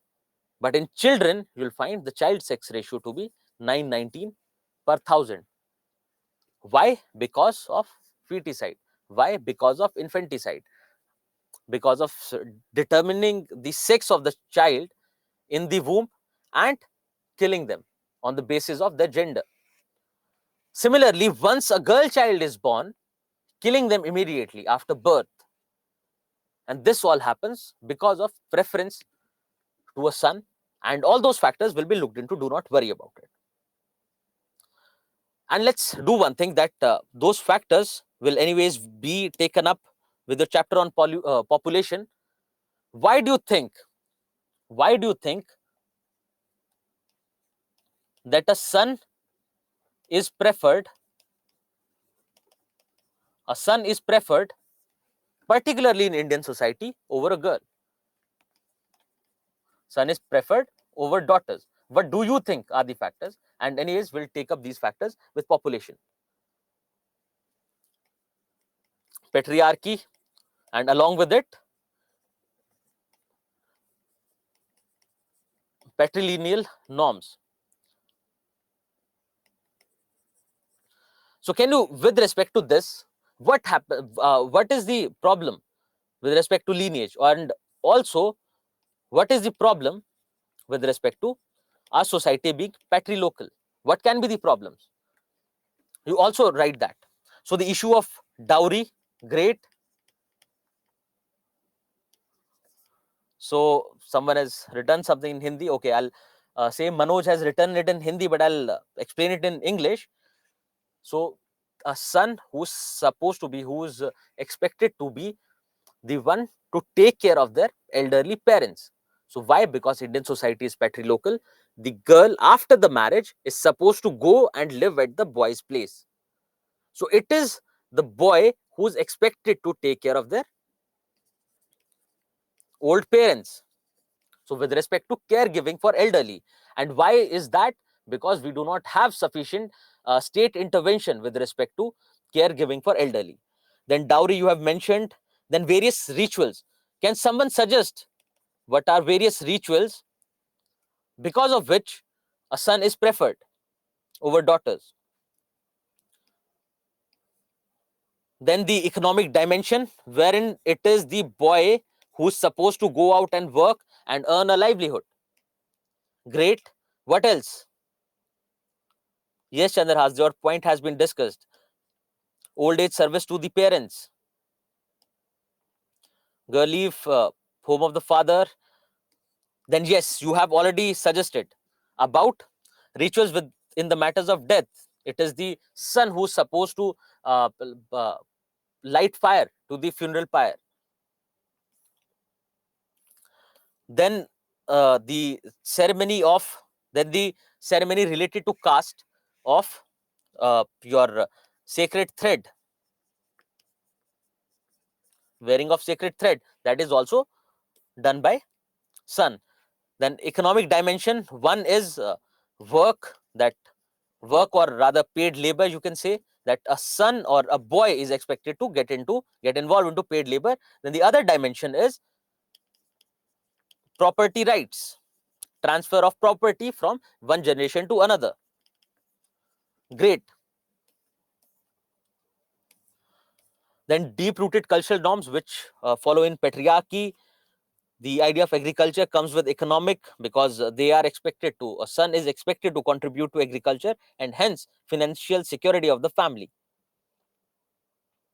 Great. So in terms of lineage, a son is supposed to take the lineage of the family ahead. Great. So yes, these can all be the factors which affect preference of son over daughters, and also in matters of politics, etc. You can mention those, because of which you find that there is inequality with respect to birth in women, that because of preference to a son, we get into social evils like feticide, female infanticide. So I hope this is clear. Second point is female infanticide, which talks about killing of a girl child after the birth. This is feticide, means killing the fetus. Fetus is something that you have in the womb. So killing the fetus before conception or before birth, you can say, to put it simply. Then female infanticide is after a girl child is born. And why is it that this can happen? Why is it that this can happen? That one, when we are talking about technological advancement, we're talking about the role of washing machine. We were talking about the positive role of technology in making various dimensions of women's life better. But if you talk about feticide, think about the role of technology. Think about the role of ultrasound, which is used to determine sex of the child in womb. Now, this improvement in technology has resulted in this problem of female feticide, right? So when you talk about technology, you can talk about both the dimensions, and also you can have other examples that because of the increasing penetration of technology, now initially if a woman were to be harassed, she had to be in a public place, she had to be in a public space, but now she is sitting in the confines of her room at her home and she can still be harassed. Why? Cybercrime. She can be harassed over the internet. So these can be also understood as negative dimensions of technology, right? So I hope you are also creating in your mind the question that had been asked in the past about the negative and positive impacts of globalization. Because of globalization, there has been a spread proliferation of technology, which ultimately leads to negative impact as well. So these are dimensions, these are aspects of natality inequality. Then the next is inequality with respect to basic facilities like health, education, and the numbers and the ideas about the attendance. Because girls, if you talk about education, you'll find they'll have lower enrollment rates or registration rates compared to boys. Then they'll have lower attendance compared to boys. Also, they are more vulnerable, or they generally are the ones who drop out of school more, right? These are a few factors on the basis of which you can find inequality in education, that they are the ones who are not even enrolled in schools. Why? Because a family has limited financial resources and they'll give preference to a son. Then also they have limited financial resources with respect to providing nutrition as well. If the nutrition is not proper, they are expected to fall sick frequently. If they are expected to fall sick frequently, one, it is a challenge to health, and then another thing is it is a challenge to attendance. They won't be able to maintain attendance compared to a boy. Then also you can talk about taking care of household work.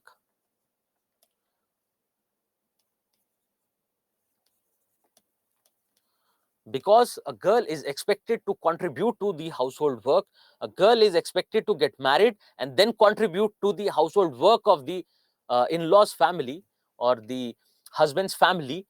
She is generally the one who is going to assist her mother in household works, in cooking food, etc. One, because it is considered to be quote unquote training for her future, because this is also a training for a future.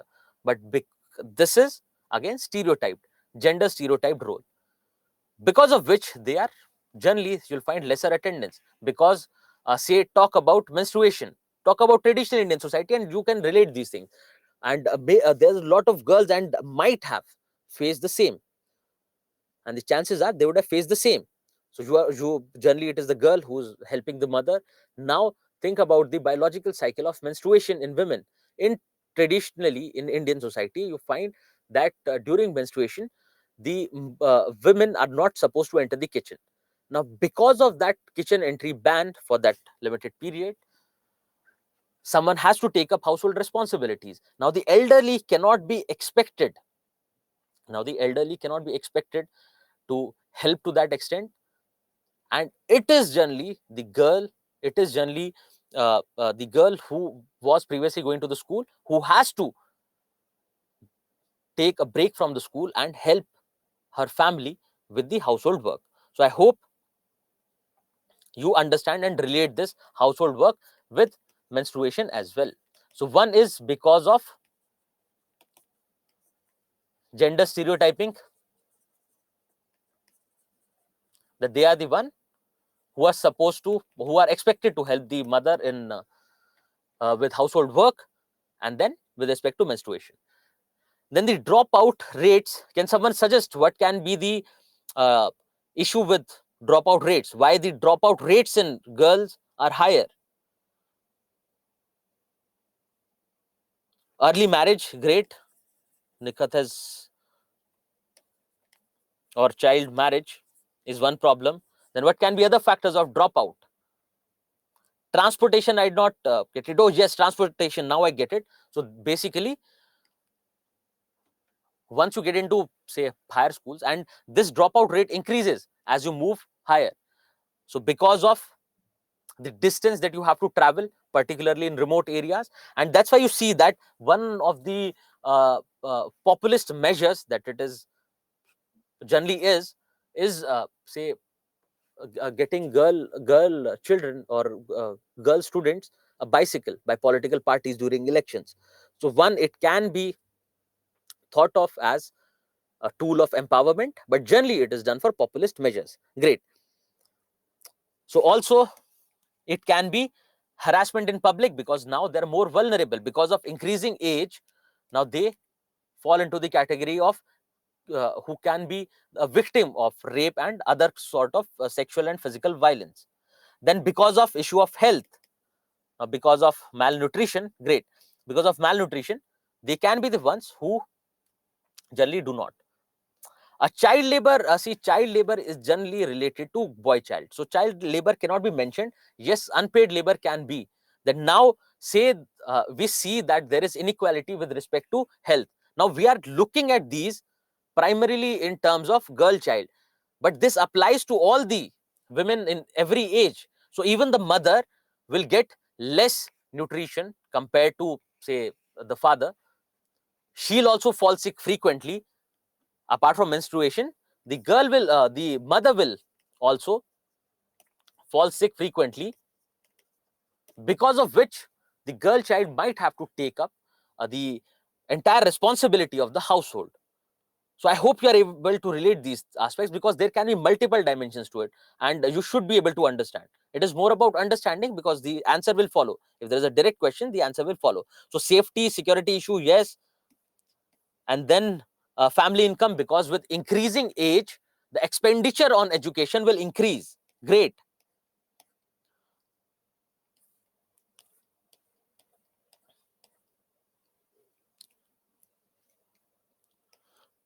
So patriarchal mindset, obviously that is done, that has already been discussed. So great. So you have suggested a lot of things. So when we talk about inequality with respect to education, we can look at, because education is generally to be looked into uh, when it is a girl child. So that age bracket till you achieve, say, 12th standard, right? So till you achieve 12th standard, you can look into the aspect of inequality in education. Now with inequality in education, you see all the other factors also play in. So the aspect of health, the aspect of nutrition, the aspect of patriarchal mindset, then also the mother not getting adequate health facilities, the mother not getting say adequate intervention with respect to say nutrition, etc., and because of which it impacts the education levels in children, the education level of a girl child. So I hope the entire idea is clear. This idea of basic in facility inequality is clear. So a direct question generally cannot be asked, but yes, if it asked, you can come up with an answer, I believe. So now, before proceeding with next thing, before proceeding with the next idea of inequality, let's take a break of 15 minutes and meet at 8:15 and continue our discussion on these various aspects related to women. Okay, so let's take this 15-minute break. Ajay, why do you want a 20-minute break every day? So I think you should try to prepare your tea faster. Okay, so let's meet in 15 minutes and discuss. So please try to come back on time so that we can start right away, because there is a huge drop after the break. So please try to come back on time so that you do not miss on anything.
Welcome back.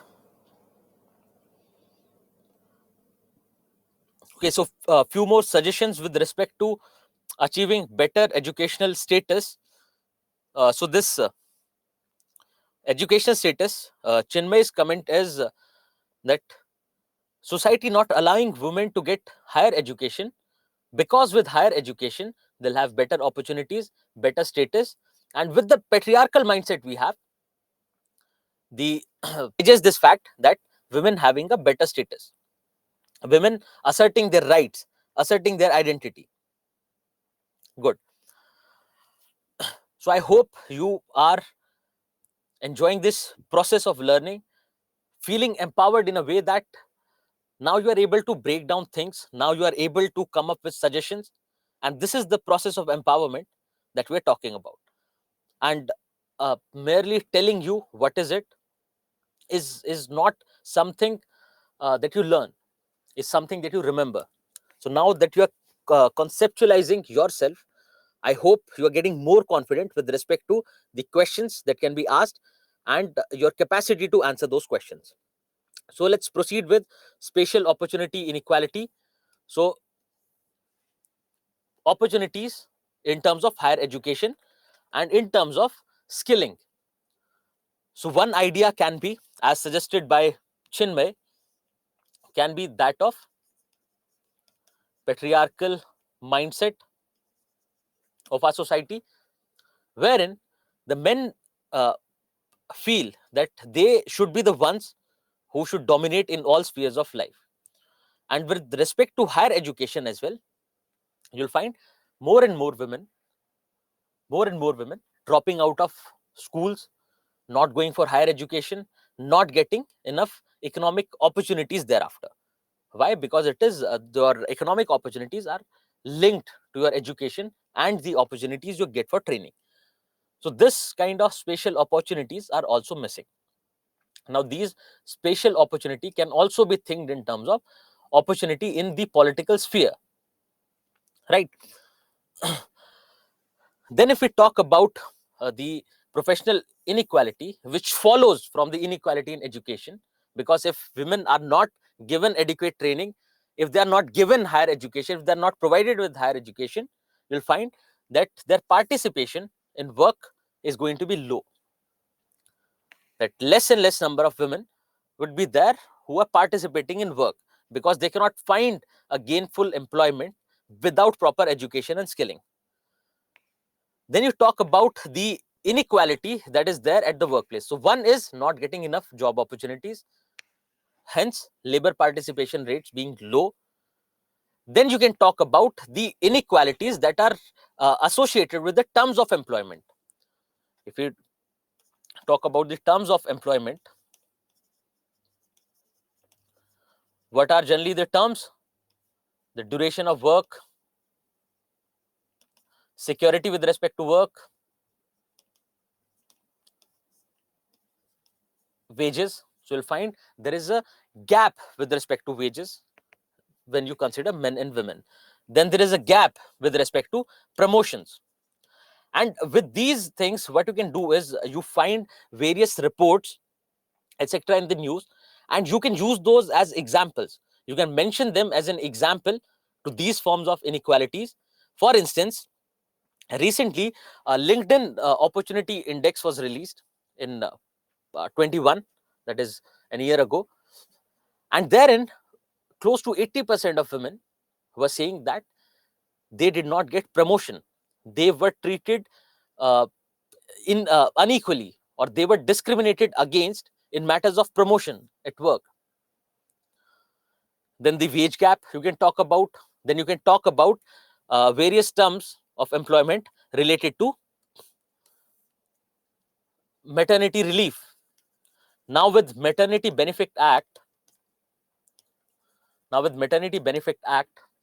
you find that women have the right to take maternity leave, that to paid, and because of which you find that during the interview process itself, at times it is asked, and more often than not, during the interview itself, it is asked about your status of marriage, whether you are married or not, and then whether you are planning to say give birth to a child, or whether you are going for family planning in the future, because basis that they'll offer you job opportunities.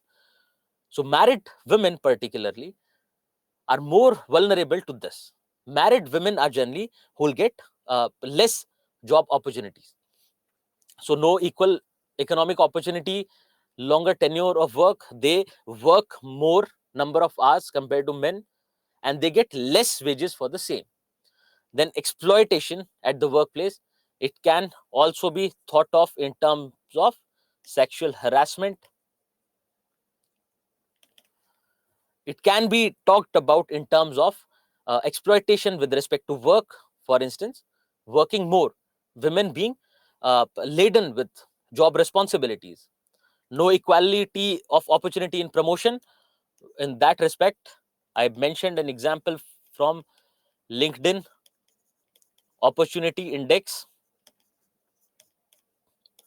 And please be a little aware when you read current affairs, because that's where you get your examples from, because it's not possible to say write or mention all the examples. And also with the changing nature,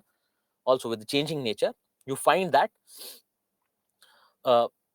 in the current affairs become more important, and particularly the examples, because these examples, these mentions from the current affairs are something that will fetch you extra marks. Then also, if we talk about few jobs like telecalling, nursing, working as a receptionist, these are the kind of jobs where generally women, or generally female gender is preferred, and for various aspects. You think about the idea of airport staff, and particularly your air hostesses. So you'll find more than expected participation rate from women. That also means that women are somehow limited to particular work, particular jobs. And this is something that you call pink collar jobs. Pink collar jobs, like blue collar jobs, which are related to, say, physical labor, industrial labor, wherein it is a physically taxing work, that are called blue collar jobs. Then your clerical works, your jobs related to service sector, are termed as white collar jobs.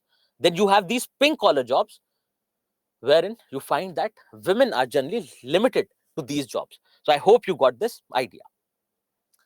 So the glass ceiling effect can be understood in terms of no equal opportunity in promotion. Glass ceiling is something, think about the ceiling of your room made of glass. So you can see through it, but you cannot cross it. So yes, you can see that there are opportunities there of promotion. There are opportunities to work better, but you cannot cross that ceiling.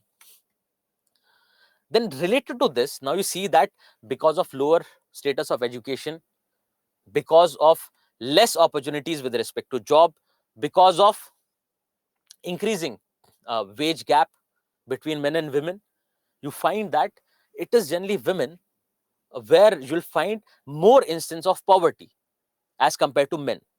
And this effect is called feminization of poverty. So poverty, the idea of poverty can be understood simply, for the sake of it, simply related to the economic dimension.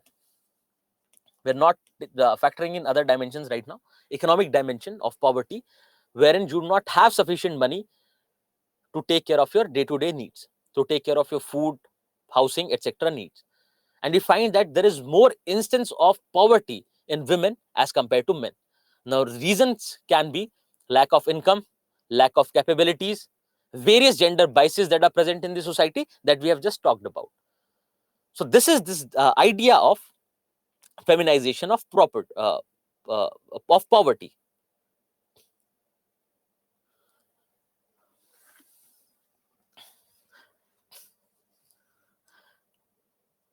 Yes. So how this is a good question by Nikhat, wherein he or she is saying that how pink collar jobs contribute to inequality in opportunities when they are particularly being given to women, and they are also free to work elsewhere.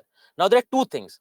One is, if you look at these jobs, apart from nursing, you'll find that they do not need a high level of expertise. One.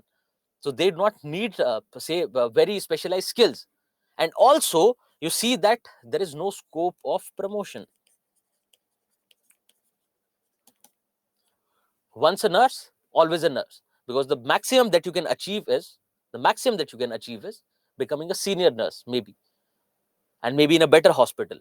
But you see that there is a glass ceiling effect, and there is a sense of dead end jobs with respect to these pink collar jobs. And that is where you see that pink collar jobs are also a form of professional inequality. And also you can argue that when it comes to your masons, when it comes to your plumbers, similarly, it is men who generally take up these roles. You think about your drivers, right?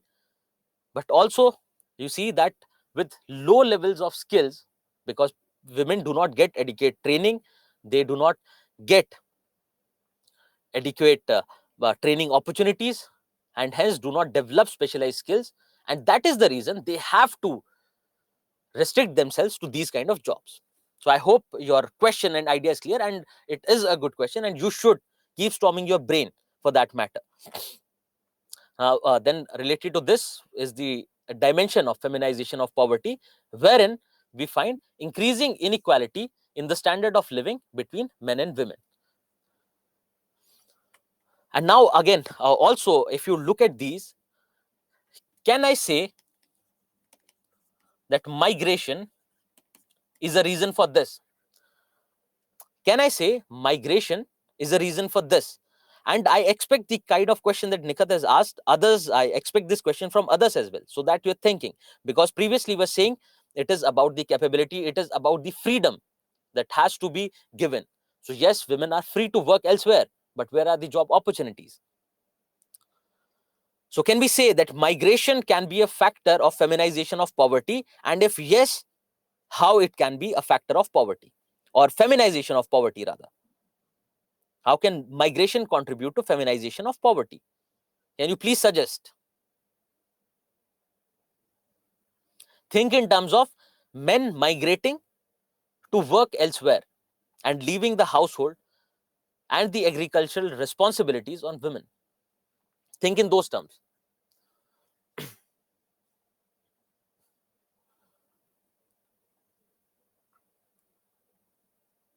Not getting better job opportunities because it is generally the men who migrate. Great.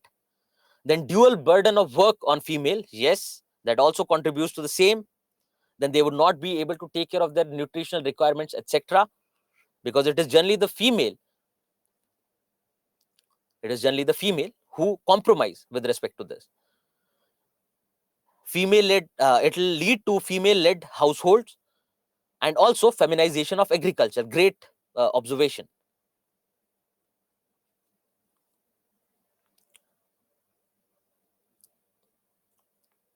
Great. So one is that they would have to take up dual burden. They are not being provided equal opportunity. Then also they are the ones who are left behind. And think about climate change in this respect. Think about climate change in this respect, so that you have an answer by the time we reach that question of impact of climate change on women, or rather the differential impact of climate change on men and women. I hope you'll get your answer.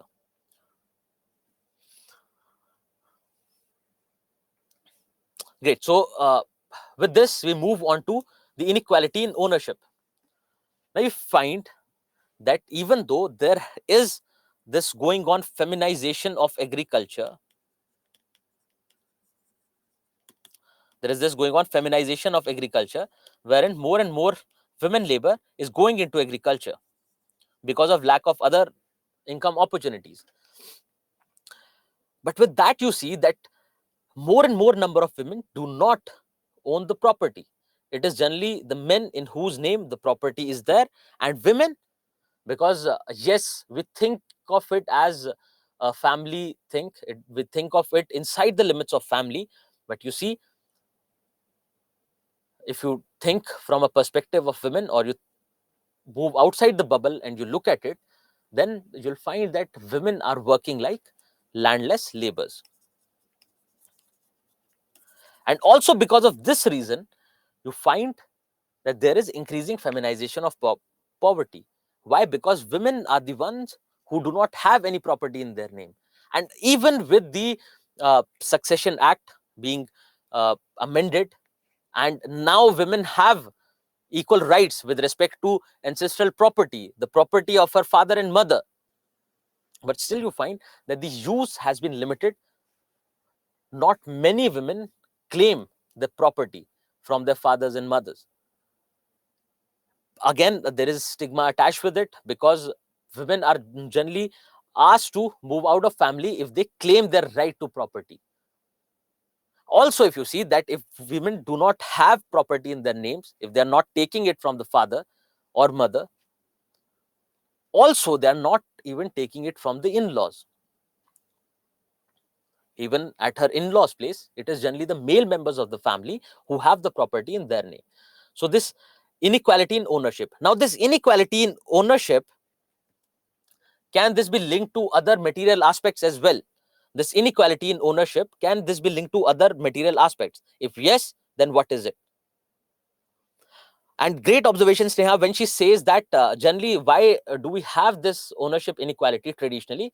Because women are expected, women are basically, it is assumed that they have taken their share of property in the form of dowry. They have taken their share of property in the form of dowry. Great observation. Yes, so Ajay is saying that in the regard to, with regards to previous point, that maternity relief is considered by companies as a paid leave, as a paid holiday, and that is the reason they do not generally prefer married women and women who are expected to bear child in an year or two for the work.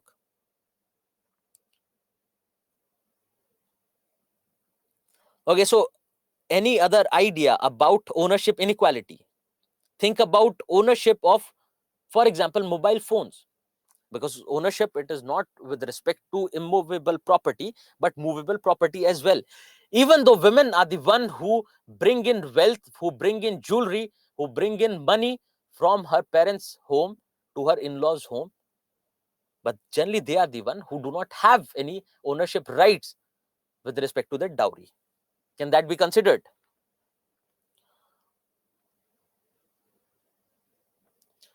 Yes, another idea is the passing on of business in the on the male side, that if there is a family business, it is generally the male members of the family who take care of that business. That also can lead to ownership inequality and hence feminization of poverty. No, it's with respect to the Hindu Succession Act, it is not only male members who are who can claim the property of their parents. It is girls as well, they have an equal right to property. So yes, you can understand ownership inequality in terms of other material aspects of life as well, be it clothing, be it jewelry, be it money, be it immovable property like land. Then when we talk about household inequality, one is there is this full responsibility of household work which is laden upon women. They are the ones who take care of all your dietary requirements, of all your housing needs, of rearing and bearing the child. And also you'll find that with modernization, women taking up work, women taking up paid employment or remunerative employment, you'll find this dual burden of work on women, because generally they are the ones, even though if you remember, when we're talking about family, we're saying the families are becoming more egalitarian. That means even male members of the family are contributing to familiar work, household work, but still you find it is generally the women who take up household work, and hence they lead they are led into this dual burden of work, because wherein they have full responsibility of the household work, and also they have responsibility of taking care of economic security of the family.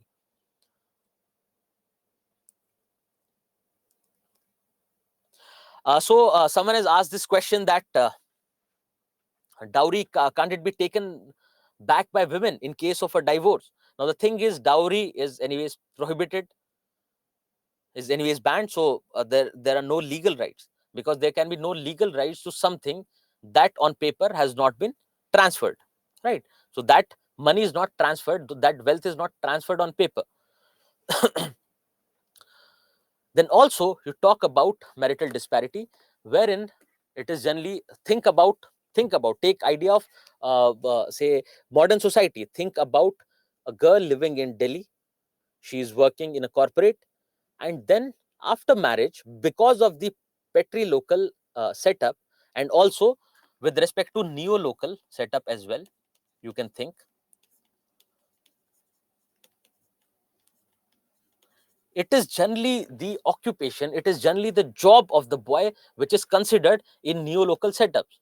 It is generally the girl who will compromise with respect to her employment, that okay, fine, I'll find another employment. It might not be as remunerative as this one is, there might not be chances of promotion, but it is generally boys who are considered, who are expected to grow in their career, and not girls. And also because of our patrilocal setup, and also our neo-local setup, which is looked at in the sense of something forward, something modern, this is also skewed towards the boys, towards the male members, because it is on the basis of their jobs that the girl has to shift. Then also because of patrilocal setup, the girl is the one who is supposed to leave her job and work elsewhere, and go elsewhere. She might not even find a job. And also in rural areas, say if a girl is living in an urban area, she gets married to someone in rural areas, then she would have to move to rural area and stay with the family, even though she might not get proper opportunities to work there.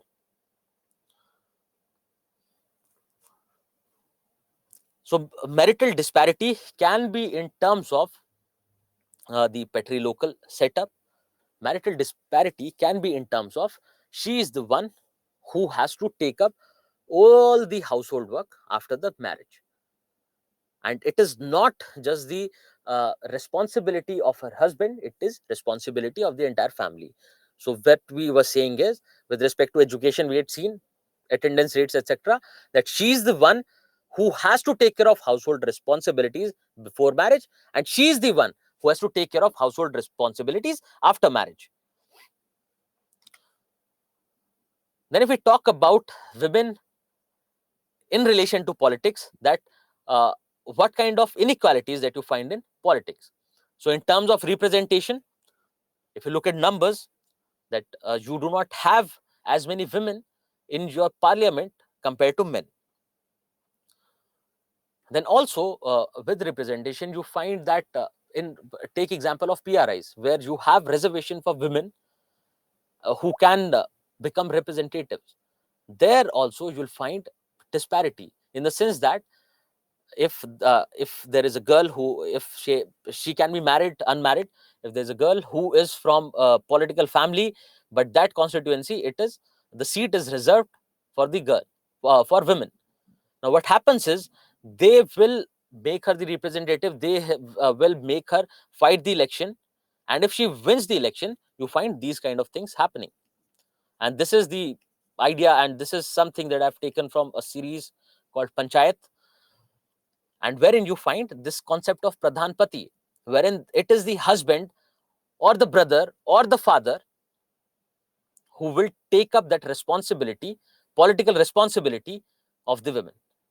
And also with respect to right to vote, even though we have right to vote, we have equality with respect to right to vote when it comes to women, but we find that their low levels of awareness, their subordinate status in the family, what generally happens is, they do not get to exercise their right to vote according to their will. They do not get to exercise their vote according to their will.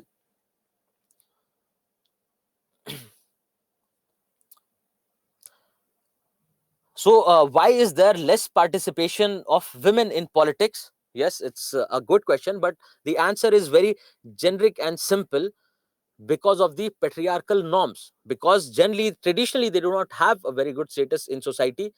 Generally, they do not have the political power.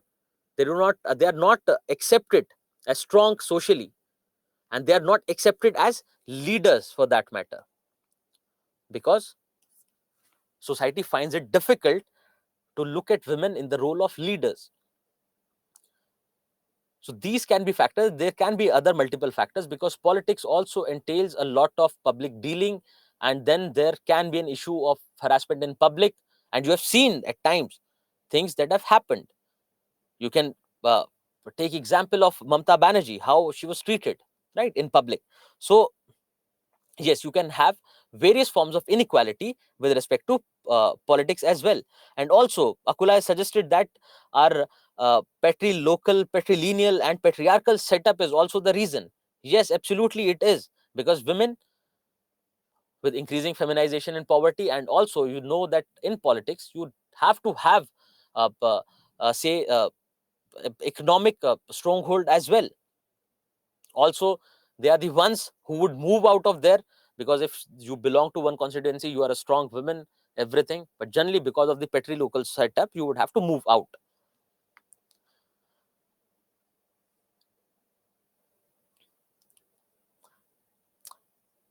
So Rahul is suggesting that in Garos and Khasis, in a few tribes, there's no disparity with respect to women. Yes, you find matrilineal, matriarchal societies as well. You have exceptions, but here we are talking about the general idea. The Jay Lalitha story, yes, it's a good example.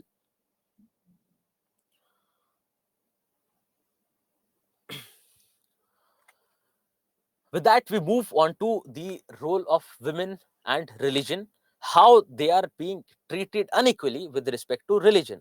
So you can think about the idea of triple talaq. Now it is done, but yes, how religion accords a subordinate position, an unequal position to women in society. Then you can talk about temple entry. Then you can talk about priesthood as well. So you have multiple examples of how this matter of religion impacts women. Can you think of any other examples with respect to the inequalities that women face in terms of religion? Anything that is imposed. And yes, also when we say, I'll tell you one more thing, that when we say that at times it is the women who accept, and generally it is women who accept anything and they're fine with it. Yes, something can come with spirituality as well, that you see that in the spiritual progress, one would not care. Think about bhakti movement, one would not care, the women would not care how she is dressed, etc. But otherwise, when it is compulsive, and it can be compulsive and it can be a matter of choice as well at the same time. So yes, because it is compulsive, most of the women are taking up this practice of wearing hijab, the practice of wearing burqa, etc. But also there can be other dimension wherein they take it up, where they wear it for their own sake, because that's something they want to. Also, yes, someone has given the example of sacred thread. You can give an example of rituals with respect to death as well, that it is the boy who lights the funeral pyre. And also, Nikhat is suggesting that the idea of triple talaq, people told them that it is coming from the Quran, but in Quran you do not find instances of inequality, and this is with respect to other scriptures as well. It has more to do with the false interpretation of your scriptural or spiritual text rather than what is written there, right? So it is more about the interpretation of those texts. Okay, so this is dimension with respect to women and religion. Then there are other issues related to women as well. So some of them, like honor killing, have been covered. Then you can think about marital rape. We see that rape is criminalized under 376, but you find that marital rape hasn't been. So marital rape means that the husband forcibly getting into sexual intercourse with the wife without her because it's forcibly. Why? Because she has not given the permission. It is not with her permission, for that matter, that this sexual intercourse has happened, which is termed as marital rape. And you have seen the Karnataka High Court judgment, wherein they talked about criminalizing it. They talked about that married or not, it does not matter. A rape is a rape. A rape is a rape. That was the Karnataka High Court ruling. And recently, maybe 2 3 days ago, you would have found it in the newspaper as well, that now the Supreme Court has started the hearing of matters and various petitions in the aspect of marital rape.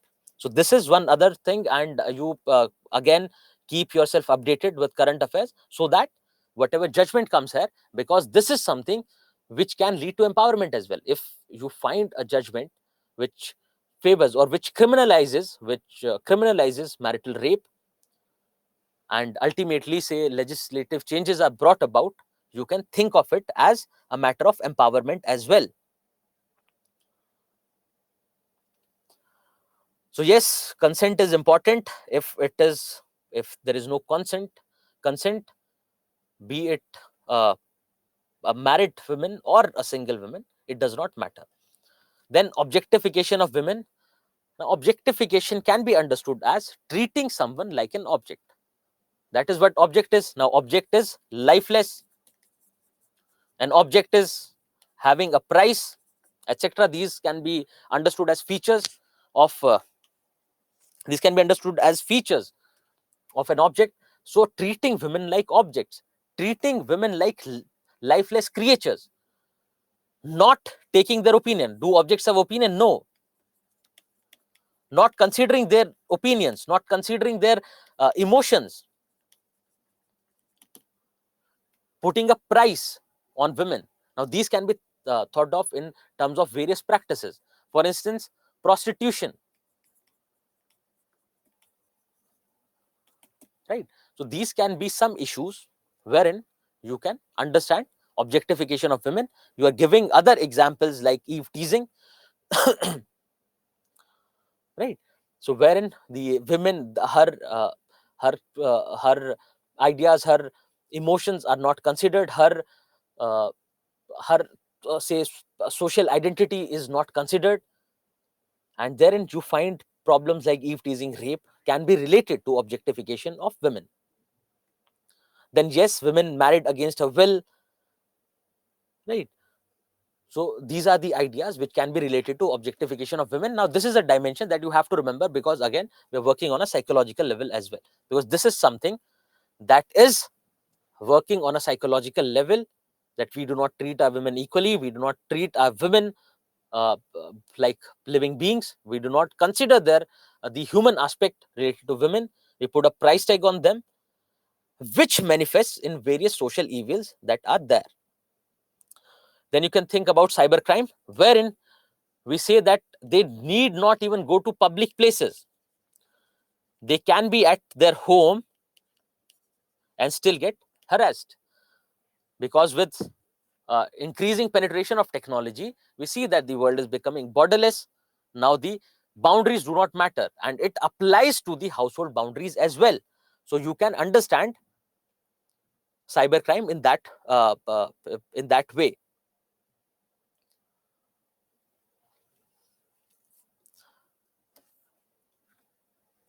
Yes, so Saloni has given an example of an app targeting Muslim women. So it is again an issue related to the minorities, the discrimination against minorities, and primarily a problem with respect to objectification of women. And also, you have seen that in matters of social protests, if there is communal disharmony, women are again more vulnerable.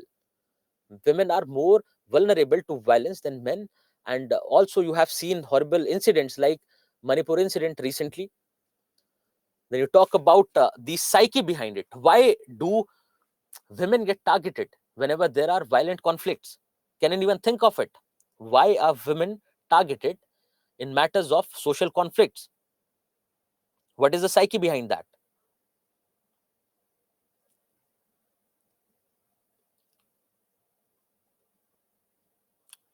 Yes, one can be the idea to assert their power. Yes. Yes. What can be the other dimension of it? So one is male members asserting their dominance on women. Also there is a psyche behind this. On a psychological level, what happens is women are expected, this is with respect to gender stereotyping, women are expected not to protest, women are expected to not act against it, to not react to it. Women are considered or expected to feel helpless and powerless, right? So it is about male dominance and the psyche behind it. Then you can talk about the matter of surrogacy. Now, surrogacy, you know that the commercial aspect of surrogacy has been removed, and it can be done for altruistic purposes. Now, with respect to surrogacy, again, the rights of women also come into picture, and surrogacy is something that you read in ethics in detail. And I hope you would have gone through the last the act with respect to surrogacy that came in, that was passed. So you see that these can be other issues related to women. Surrogacy is simply can be understood as take a husband and wife who are not able to conceive a child. Now they have a surrogate mother who will bear a child for them. There'll be a girl or a woman who would bear that child for them. Why? Because they are not able to conceive one. Then there are moral, ethical dimensions related to that, and that is something which is a subject matter of ethics. But we have to understand it as a problem related to women, because it is ultimately a girl whose rights can be violated. Say there is some problem with respect to the child, then who gets the custody of child? What about the emotional aspect of it? What about the basic human feeling of having that sense of belongingness to the child, because she is ultimately the biological mother? Even though our act says that the parents will be considered as biological parents, but we know that the biological aspect or the biological mother is different, and she'll definitely have feelings. So these can be some other issues related to women. And now getting back to our question on women and climate change that we had raised previously, that whether do we find women more vulnerable than men with respect to the impacts of climate change? And now you can suggest. Another thing is, I have given this article. Uh, you can, after the class, you can go and check. This article is precisely on this dimension. So now you have to suggest, what do you feel about the vulnerability of women, whether they are more vulnerable compared to men or not to the impacts of climate change? So a few of you had said no. So the ones who had said no, please try to substantiate your answer, that how do you think that women are not more vulnerable to the impacts of climate change? And those who had said yes, please come up with your answers. They are more vulnerable in terms of physical differences. Okay. With respect to cooking fuel, good idea, because they are the ones who are supposed to get firewood for cooking fuel. Then the feminization of agriculture and the impact of agriculture on climate change. Amazing. Feminization of agriculture and the impact of climate change on agriculture. Great.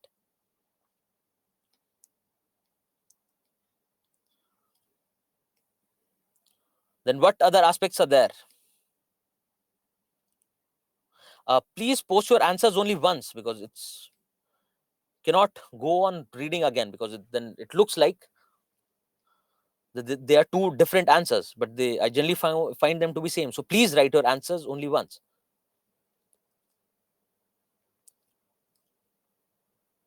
Yes, so women are responsible for household energy needs, household needs of food, water, etc.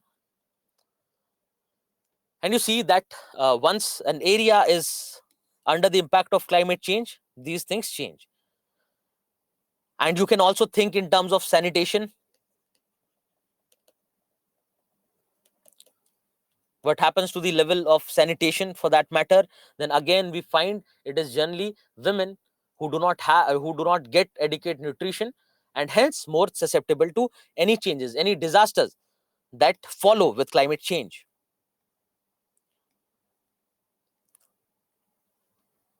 Job losses induced by climate change, yes, can be other factor. Getting water, going to long distances to get water. Think of a region, say, affected by drought. Now women are the ones who have to get water, cooking fuel, etc. Now she would have to walk extra miles to get that responsibility fulfilled. So yes, the idea of the example from Odisha cyclone, wherein you find that women, because of their material inequality, because of inequality in ownership with respect to mobile phones, they did not get that notification from the government that the cyclone is going to hit the coast, right? So that can be also mentioned here. I hope you got this example. Good example. You had given this example previously. Yes, another example is that they are the one who are supposed to work in the kitchens. With climate change and rising temperatures, it becomes unbearable to work in the kitchen. So another idea of that. So more number of diseases. Yes, they are more susceptible to diseases because of lack of nutrition, because of lack of healthcare facilities. Great. So we are covering pretty much every dimension. Yes, at times. So Amrit is talking. Yes, we were coming to that aspect. So the other aspect is, at times you can feel that the men are more vulnerable as well, because think about the fishermen. Think about the ones who go out in the sea. The other dimension can be, because one dimension is women more vulnerable, other dimension can be men more vulnerable. So wherever there is more physical labor involved, wherever there is more physical labor involved, you'll find men. And now with rising temperatures, it becomes an issue. Now impact of climate change, for example, the rising level of sea water, also the accompanying cyclones, etc. In that sense, you'll find men are also more vulnerable.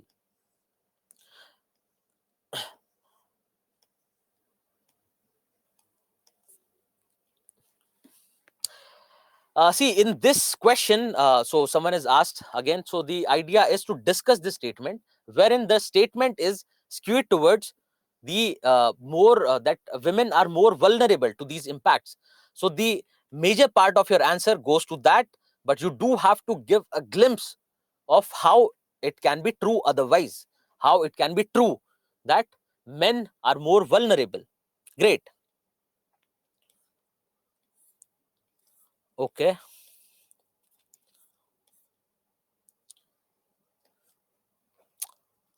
Great.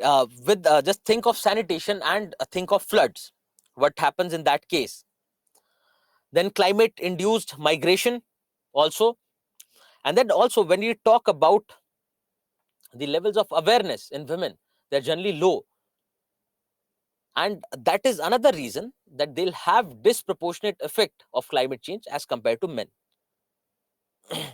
So yes, agriculture has also both the dimensions. So agriculture with respect to feminization, and agriculture with respect to, mostly it is the male members of the family who take care of agriculture and get affected disproportionately. Also you can relate it with the role of women that we have with respect to household responsibilities. And also we see that women are the one who generally have inequality in terms of nutrition as well. So with climate change, impact on agriculture, with impact on agriculture, the issue with respect to food security, less resources for the family, and if the family has less resources, it is generally the women who have to compromise with respect to her nutritional requirements. Yes, we have to discuss about men as well, and not just women. It should not be like completely women. the major part of the question goes to how women are more vulnerable, then you have to give a glimpse of how men can also be vulnerable more than women, and that can be done in the conclusion. And if the statement would have been otherwise, would have dealt with it differently, and say if the statement was critically analyzed, this statement rather than discuss, critically analyze, then you would have given equal weightage to both the dimensions. Yes, so Anusha is asking, it's a little out of context for that matter. So she is saying that the effects of climate change are disproportionate when we consider class. That means the poorer sections being more vulnerable to effects of climate change compared to the affluent or the richer sections of the society. Yes, it is there, and you can use the same kind of arguments. Looking at various aspects of life,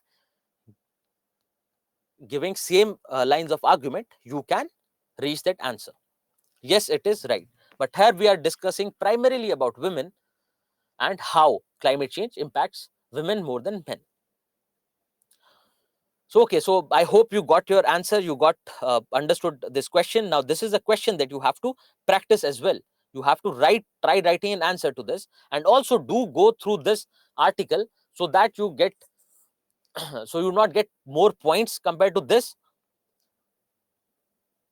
The You will not get more points compared to what we have already discussed, but you'll get a language in which it is written. The Yes, the question was about class. So our question was not about class, but Anusha's question was about class. So I've answered her question. So Satyam is saying that marital rape, if marital rape is criminalized, can it be used to falsely accuse the husband in case there is a conflict? In case there is a conflict between the husband and the wife, can it be used against the husband? Yes, see, any law has flaws. Any law can be used disproportionately against a particular section or a particular member. But again, we have to see that the terms or the provisions of the law have to be such that it takes care of those. So there has to be process with respect to that.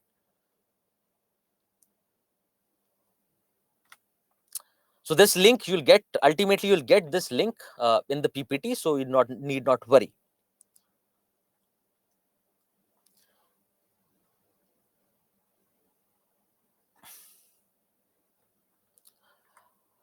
Now what we have done is we talked about the traditional role of women, how the role of women has been in our society. Then we moved on to talking about the changing role of women in the contemporary society, in the modern society. And then we started with what kind of issues arise out of this changing role. Then we talked about what are the problems and some other factors as well. We classified it into various dimensions, like professional, like household, etc. Now, what can be the various government interventions? A few of them have already been mentioned, that what can be various interventions by the government to fix these issues, to fix these challenges. So now you can have a list, you can have a greater list for that matter, and you have newer schemes as well, because you talk about, say, Maternity Benefit Act, you talk about prevention of sexual harassment at workplace. Then you can also talk about Ujjwala Yojana, because it is about clean cooking fuel and the issue with respect to feminization of poverty as well. And that will be dealt with the chapter of poverty, so you need not worry about that. So what you have to do is that whatever schemes with respect to women come up, keep mentioning them in your notes as suggestions to these problems, suggestions to these issues. Also, you're mentioning about Beti Bachao, Beti Padhao, and how, and in the news you'll find all these things. In the news recently, you'll find that with respect to Beti Bachao, Beti Padhao scheme, you'll find that it has a good impact. According to the data, it has a good impact on the position or the status or the with respect to empowerment of women.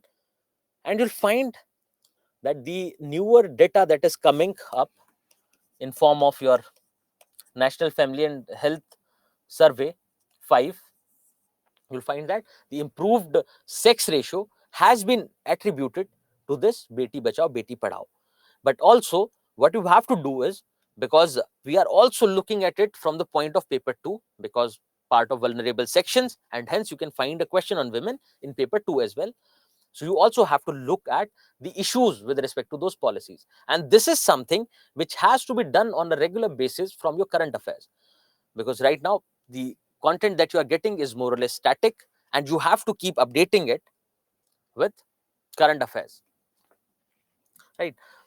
So uh, the data with respect to this, the problems that follow with respect to these laws have to be looked into. Now, this is something, please remember, that you have to keep mentioning in your notes. So rather than going with the, say, older provisions, it's better you keep adding newer ones, right? And also do this thing, that when we talk about, say, professional inequality, we talk about the issue with respect to sexual harassment at workplace, you mention the scheme there, you mention that scheme there. And if possible, if you find it in the news, you mention its criticism as well. So that because one is a specific question which have been asked in the past on the on various schemes, that you have to analyze this scheme, what were the problems with respect to implementation of the scheme, of this government policy. But again, then there can be general questions asked on the, say, the schemes or the policies of the government related to women, and what are the problems with respect to that. And in terms of hunger, you have already seen that there has been a question. So you can expect a question like, what are various schemes and initiatives that the with which the government has intervened to better the status of women in society, and uh, what are the problems related to those. Because we see that our problems, like we talk about this act, PNDT Act. So the it is related to your sex of child in womb. So it is about sex determination. This is there, it is there since long. It has been implemented at a greater extent in most of these states. You see that sex ratios are improving, but now you still find that the sex ratios are still suffering. When we consider sex ratio at birth, I was giving you this recent example of Haryana, that the sex ratio at birth is on a decline in a few districts in Haryana, for example. Now, even though we have this policy, we have this act of the government, still this is prevalent. And here in Haryana, for that matter, it is associated with, again, technology, the role of technology. So previously you had to go into a medical facility, get the ultrasound done, and then get the child aborted if it was a girl child. That's how it worked. But now you have pocket ultrasound devices. They are of the size of your cell phone, and you need not go into a medical facility. It can be checked anywhere. It can be checked in a, say, secluded public place. It can be checked at home, even though it might not be right, but it is available. And obviously the technology will improve with time. It is also related to the proliferation of abortion kits.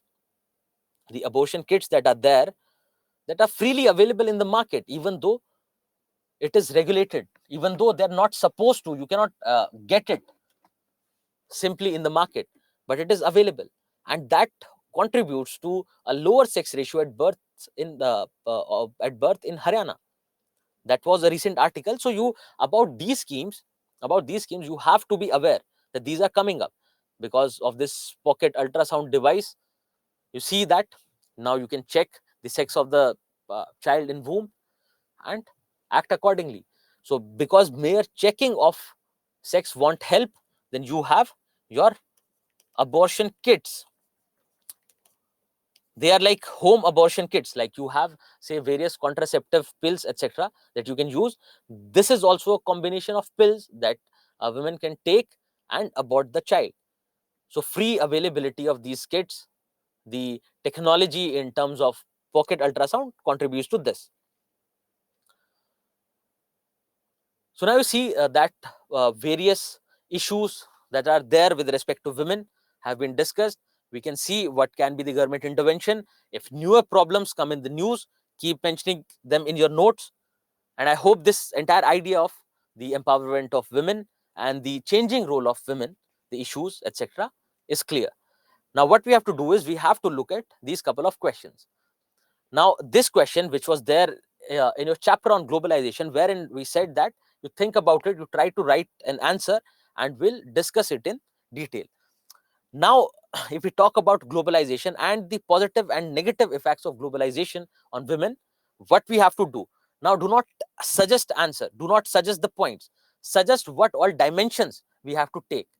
Because what we have to do is we have to take up dimensions and look at those both from positive and negative sides. Can you suggest what all should be the dimensions in these questions which have to be covered?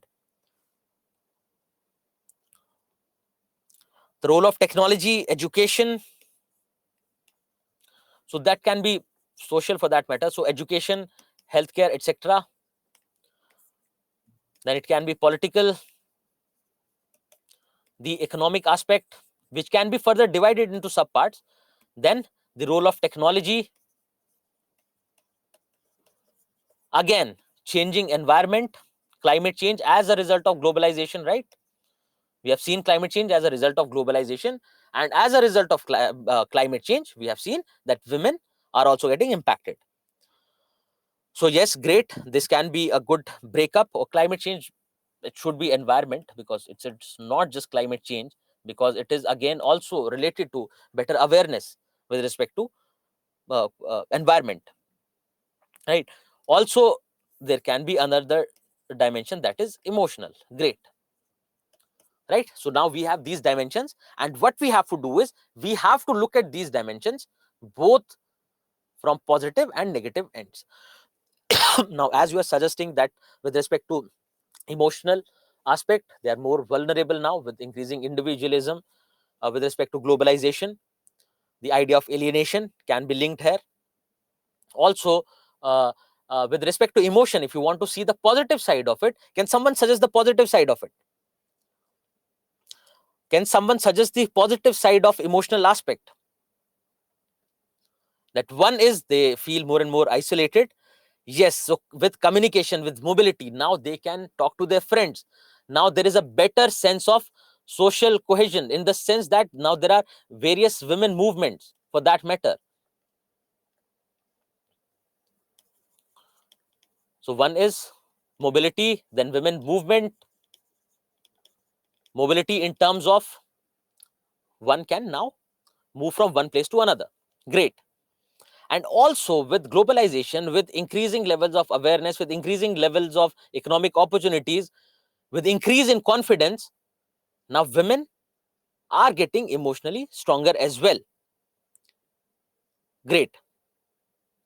Perfect. Yes, the awareness because of feminism, etc., they give them a sense of identity with respect to a social group, that is the group of women. Also, as Purvi has highlighted, that with globalization, the status of women has improved, and with this improvement in degraded status, their emotional being is also restored. Great. Yes, so you can give example of self-help groups, NGOs, that also can be linked to globalization, because ultimately the movement, the civil society movement, is not just an Indian phenomena. It has been there in the globalized world, internationally as well. Yes, can get counseling through internet, role of technology, and emotional aspect. Great. So counseling facilities available online. So one is availability of counseling facilities, and another one is availability of counseling facilities online. Great. Then let's move on to the second dimension, that is economic, that has been discussed in greater details with respect to getting economic opportunities, better economic opportunities. Then also you talk about the negative impact in terms of feminization of agriculture, feminization of, poverty. Then you talk about the dual burden of work. Then you talk about sexual harassment at workplace, etc., etc. So I hope the economic dimension is clear. Similarly, when we looked at the political dimension, we talk about, because with globalization, higher levels of education, higher levels of awareness, and the political aspects therein. Yes, financial independence, right to vote, right to choice, great. Online friends on social media, yes, it adds to the emotional being. Then you if you talk in terms of social sector, or say the impact on the socio-cultural impact on women. So one is the social dimension of health education. Now health, yes, getting better opportunities, but maternal mortality rate, etc., are still high. For instance, education, levels of education are increasing in women, definitely increasing, but not affordable. Then higher rates of dropout, etc., can be thought about. Now, with the role of technology, also we have seen negative and positive dimensions. You can take various examples as negative roles. Take example, pocket ultrasound device, for instance, that we have just discussed. Then the role of technology in terms of cyber crime, etc. Right, and positive forms can be, say, counseling online. So there can be an interlinking, because you see that these dimensions are not independent of each other, for that matter. Then with respect to environment, we have seen, with respect to increased awareness about environmental issues, because women are again more susceptible to these, more vulnerable to these environmental changes. Great. So these are various dimensions which can be looked into, and I think now you can answer this question in totality. Now I think with all the dimensions with respect to women that have been covered, now you can answer this question in totality. And also keep linking things back to globalization, keep linking things back to family, etc., as well. So it is not that there is a repetition of content or repetition of examples. It is for the sake of interlinking, so that you can interlink between what we're discussing now and what has been discussed previously. Yes, another suggestion by Manoj is that why not write the positives and negatives separately? That's something you can do, but there as well, you would have to follow this approach so that you do not miss on something. Because even if you're writing positives together, to look at all the positives, you would have to look at all the dimensions wherein women have been affected positively, but you can definitely write that. So it will take equal amount of efforts, would not make a lot of difference, but if you take up a dimension, look at the impact and the negative and positive effects together, it gives a more sense of continuity, right? So yes, you can write it either way, for that matter. Okay, so yes, the impact of globalization. Also with respect to culture, what you can see is, uh, because of culture there'll be communal conflicts, right? Because of homogenization of culture, because of newer cultures coming in the society, interacting with the existing culture, and because of which you'll find that women getting subjected to violence, for instance. And also, even though there has been change with respect to our culture and globalization that you have seen, but also you'll find that a lot of cultural practices are going down. There are a lot of say, talk about lot of handicrafts that were traditionally made by women, and now because of globalization, because of various manufactured goods, cheaper manufactured goods, those industries are dying, and women get impacted disproportionately. And also you can take example of dying these cottage industries. There were industries set up by women, etc. Yes, for example, pickles. Vishal has given an example of pickles, right? And at the same time, with GI tag, they are getting revived. Great, great, Arun. Okay, so these can be the of globalization on women in India. Now there is this another question. There's this another question which talks about women empowerment and population control, control in population growth. So with respect to previous question, the way we had discussed it in globalization, you can just limit that impact to women. So we had already talked about these dimensions of having a platform now, having an international platform to portray your talent, having an international platform to sell your products. That is positive and also negative. So the way we approach in globalization, the cultural dimension can be approached here. Now the next question, empowering women is the key to control population growth. Now see, one thing, okay, before you start, just stop for a minute. Before you start, I would want to tell you one thing. Now you'll find increasing number of questions who'll ask about one dimension,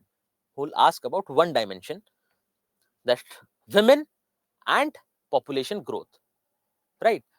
Now also this, the idea I had given you in the introductory lecture, that of the level of understanding that will improve with the discussions on social issues. Now I think you are feeling the effect of it, because now you see, when you see a statement, empowering women is the key to control population growth, now you already feel that there can be two sides to it.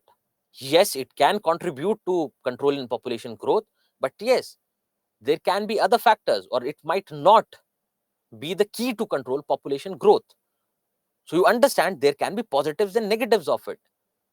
So now I hope you're getting this idea of looking at things critically, because this is something that'll help you with analyzing your current affairs, various policies, etc. And because ultimately this is a skill, this is something, this is the conceptual clarity that is required for this examination.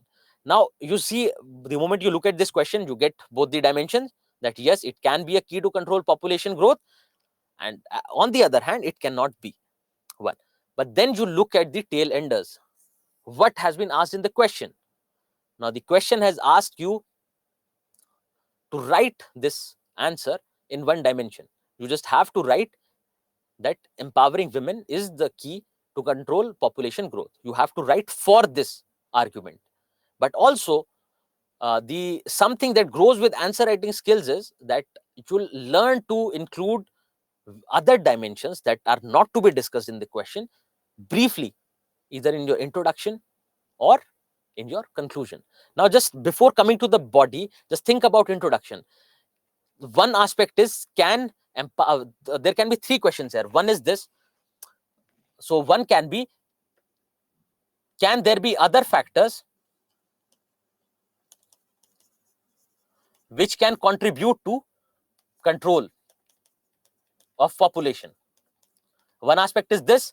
Then the other dimension is, can women empowerment control population?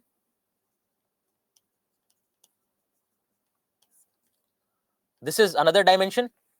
Then the third dimension is, can women empowerment not lead to growth in, or not lead to control of population growth?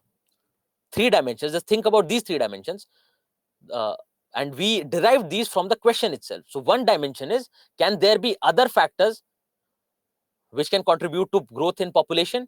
Then the second is the main body of our question, that whether empowering women is the key to control population growth, and how is empowering women the key to control population growth? And the third dimension is, can women empowerment not lead to control of population growth? So there are three dimensions. Now with your answer writing skills, now you can understand what you can do is, in the introduction, rather than writing a definition of women empowerment, writing the problem of population growth, we can keep the entire answer in context, because generally you associate your introduction with definitions, etc. Now you can keep the entire question in context, entire answer in context. So you can introduce with mentioning other factors, including women empowerment to control population. One, I hope you are getting this idea. Just give a quick thumbs up if it is not very complex, say, series of arguments. I hope it is not a very complex series of arguments, because this is something you can simply think. So in the introduction, you can write about what are the other factors which can control population. One, your introduction is done, wherein you have told the say evaluator that I know other dimensions of this, I know other dimensions of control of population. Great. Then the second part is body, wherein you say that women empowerment is the key to control population growth. That will come to. Then in conclusion, you can say that also women empowerment need not necessarily lead to control in population growth. So got three structures, and now I hope you know better. You can apply the same kinds of logics in other questions as well, and not just in this subject, in other subjects as well. I hope I'm making myself clear. Okay. Now let's come to the body part. Let's see what you have to suggest. So with women empowerment, the first thing that you have to do is just think about this rather than writing it right away. Just think, because now we are in this learning process, right? So first thing is that you break down women empowerment. So you understand, if we empower women, they get empowered in terms of education, they get empowered in terms of economic opportunities, they get empowered politically, they get empowered in rather than education, you can write it as in the social dimension, because it accompanies health as well, right? So with these aspects, then what you do is you break these down. Now if women are empowered, what happens to their role in family? What happens to their, say, sense of authority in family? Families become more egalitarian. Now their perspective, their opinion matters, right? So if their opinion matters, they can say no, because previously they could not have said no to giving birth to another child, right? So family planning. Now also in the social dimension, with education comes awareness, with awareness comes the awareness to plan your family, that you should not have a lot of children. Then with respect to the social dimension, you can talk about health. With better healthcare facilities, think about this, with better healthcare facilities, low infant mortality rate, with low infant mortality rate, you'll have lesser number of children who are born. Because I'll tell you the logic. The logic is, the more the number of children die, the more society tends to give birth, because they know that soon that the chances of survival of this child are less, and we should have a backup. So it should not be thought of in terms of backup, but yes. And those arguments, those line of arguments will follow in the chapter on population. So with respect to their status in family, etc. So I think this you can understand. Also with rising level of education and other dimensions, you'll have better economic opportunities, hence better say in matters of family, in matters of childbirth, better levels of awareness. Then also with economic aspect and with education, what comes is the evil of early child marriage. Because if you marry early in Indian society, the logic is you give birth early, and you give birth to more number of children if you marry early. So that argument can be extended from education to economic factor as well, because now more and more women are going out to work. And then if you talk about the empowerment on political level, now they can be a part of policy making. Now they are more and more part of policy making. And who would better understand the issues of women if not a woman, right? So with political empowerment, that also follows. So I hope the body part you would have got, and more of it will follow in the next chapter on population. Now the last dimension, that is countering this argument that empowering women is the key to control population growth. And just let's quickly wind up our lecture with the last part. Just suggest, how can you counter argue this statement? What can be the counter arguments? What can be the counter arguments with respect to women empowerment and population control? Now we do not have to, again, you remember, now we are doing this right now so that you have gained that complete perspective on this women empowerment and population, and you not have to do it in this answer. In the answer you have to write it briefly. So please quickly suggest the counter arguments for the same. So you take up all the dimensions, you can think about the negative. So your economic status, your educational status need not lead to a better say in the family, right? Also with health, we're talking about, say, low infant mortality rate, availability of contraceptives, awareness about contraceptives, right? But that also does not mean that the women have better say whether the mindset has changed or not.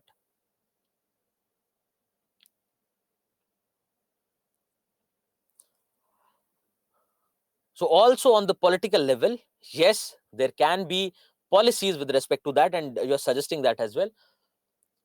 And the women might be empowered, but again, we see lack of political representation, lack of educational and economic opportunities for women, lack of healthcare facilities for women. So I hope now you got the point. So what we have to do is break it down. So one is, what can be the other factors that can contribute to control in population growth? That will read in next chapter. One. Second, how women empowerment can lead to control in population growth.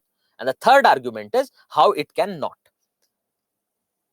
So counter statements with respect to these various dimensions. So your economic and educational status need not necessarily lead to a better say in the family, because the patriarchal norms prevail so much that we still find that women are subjected to various kinds of inequalities, etc. So you can think of various inequalities that women have in these dimensions, and that will lead to the counter argument.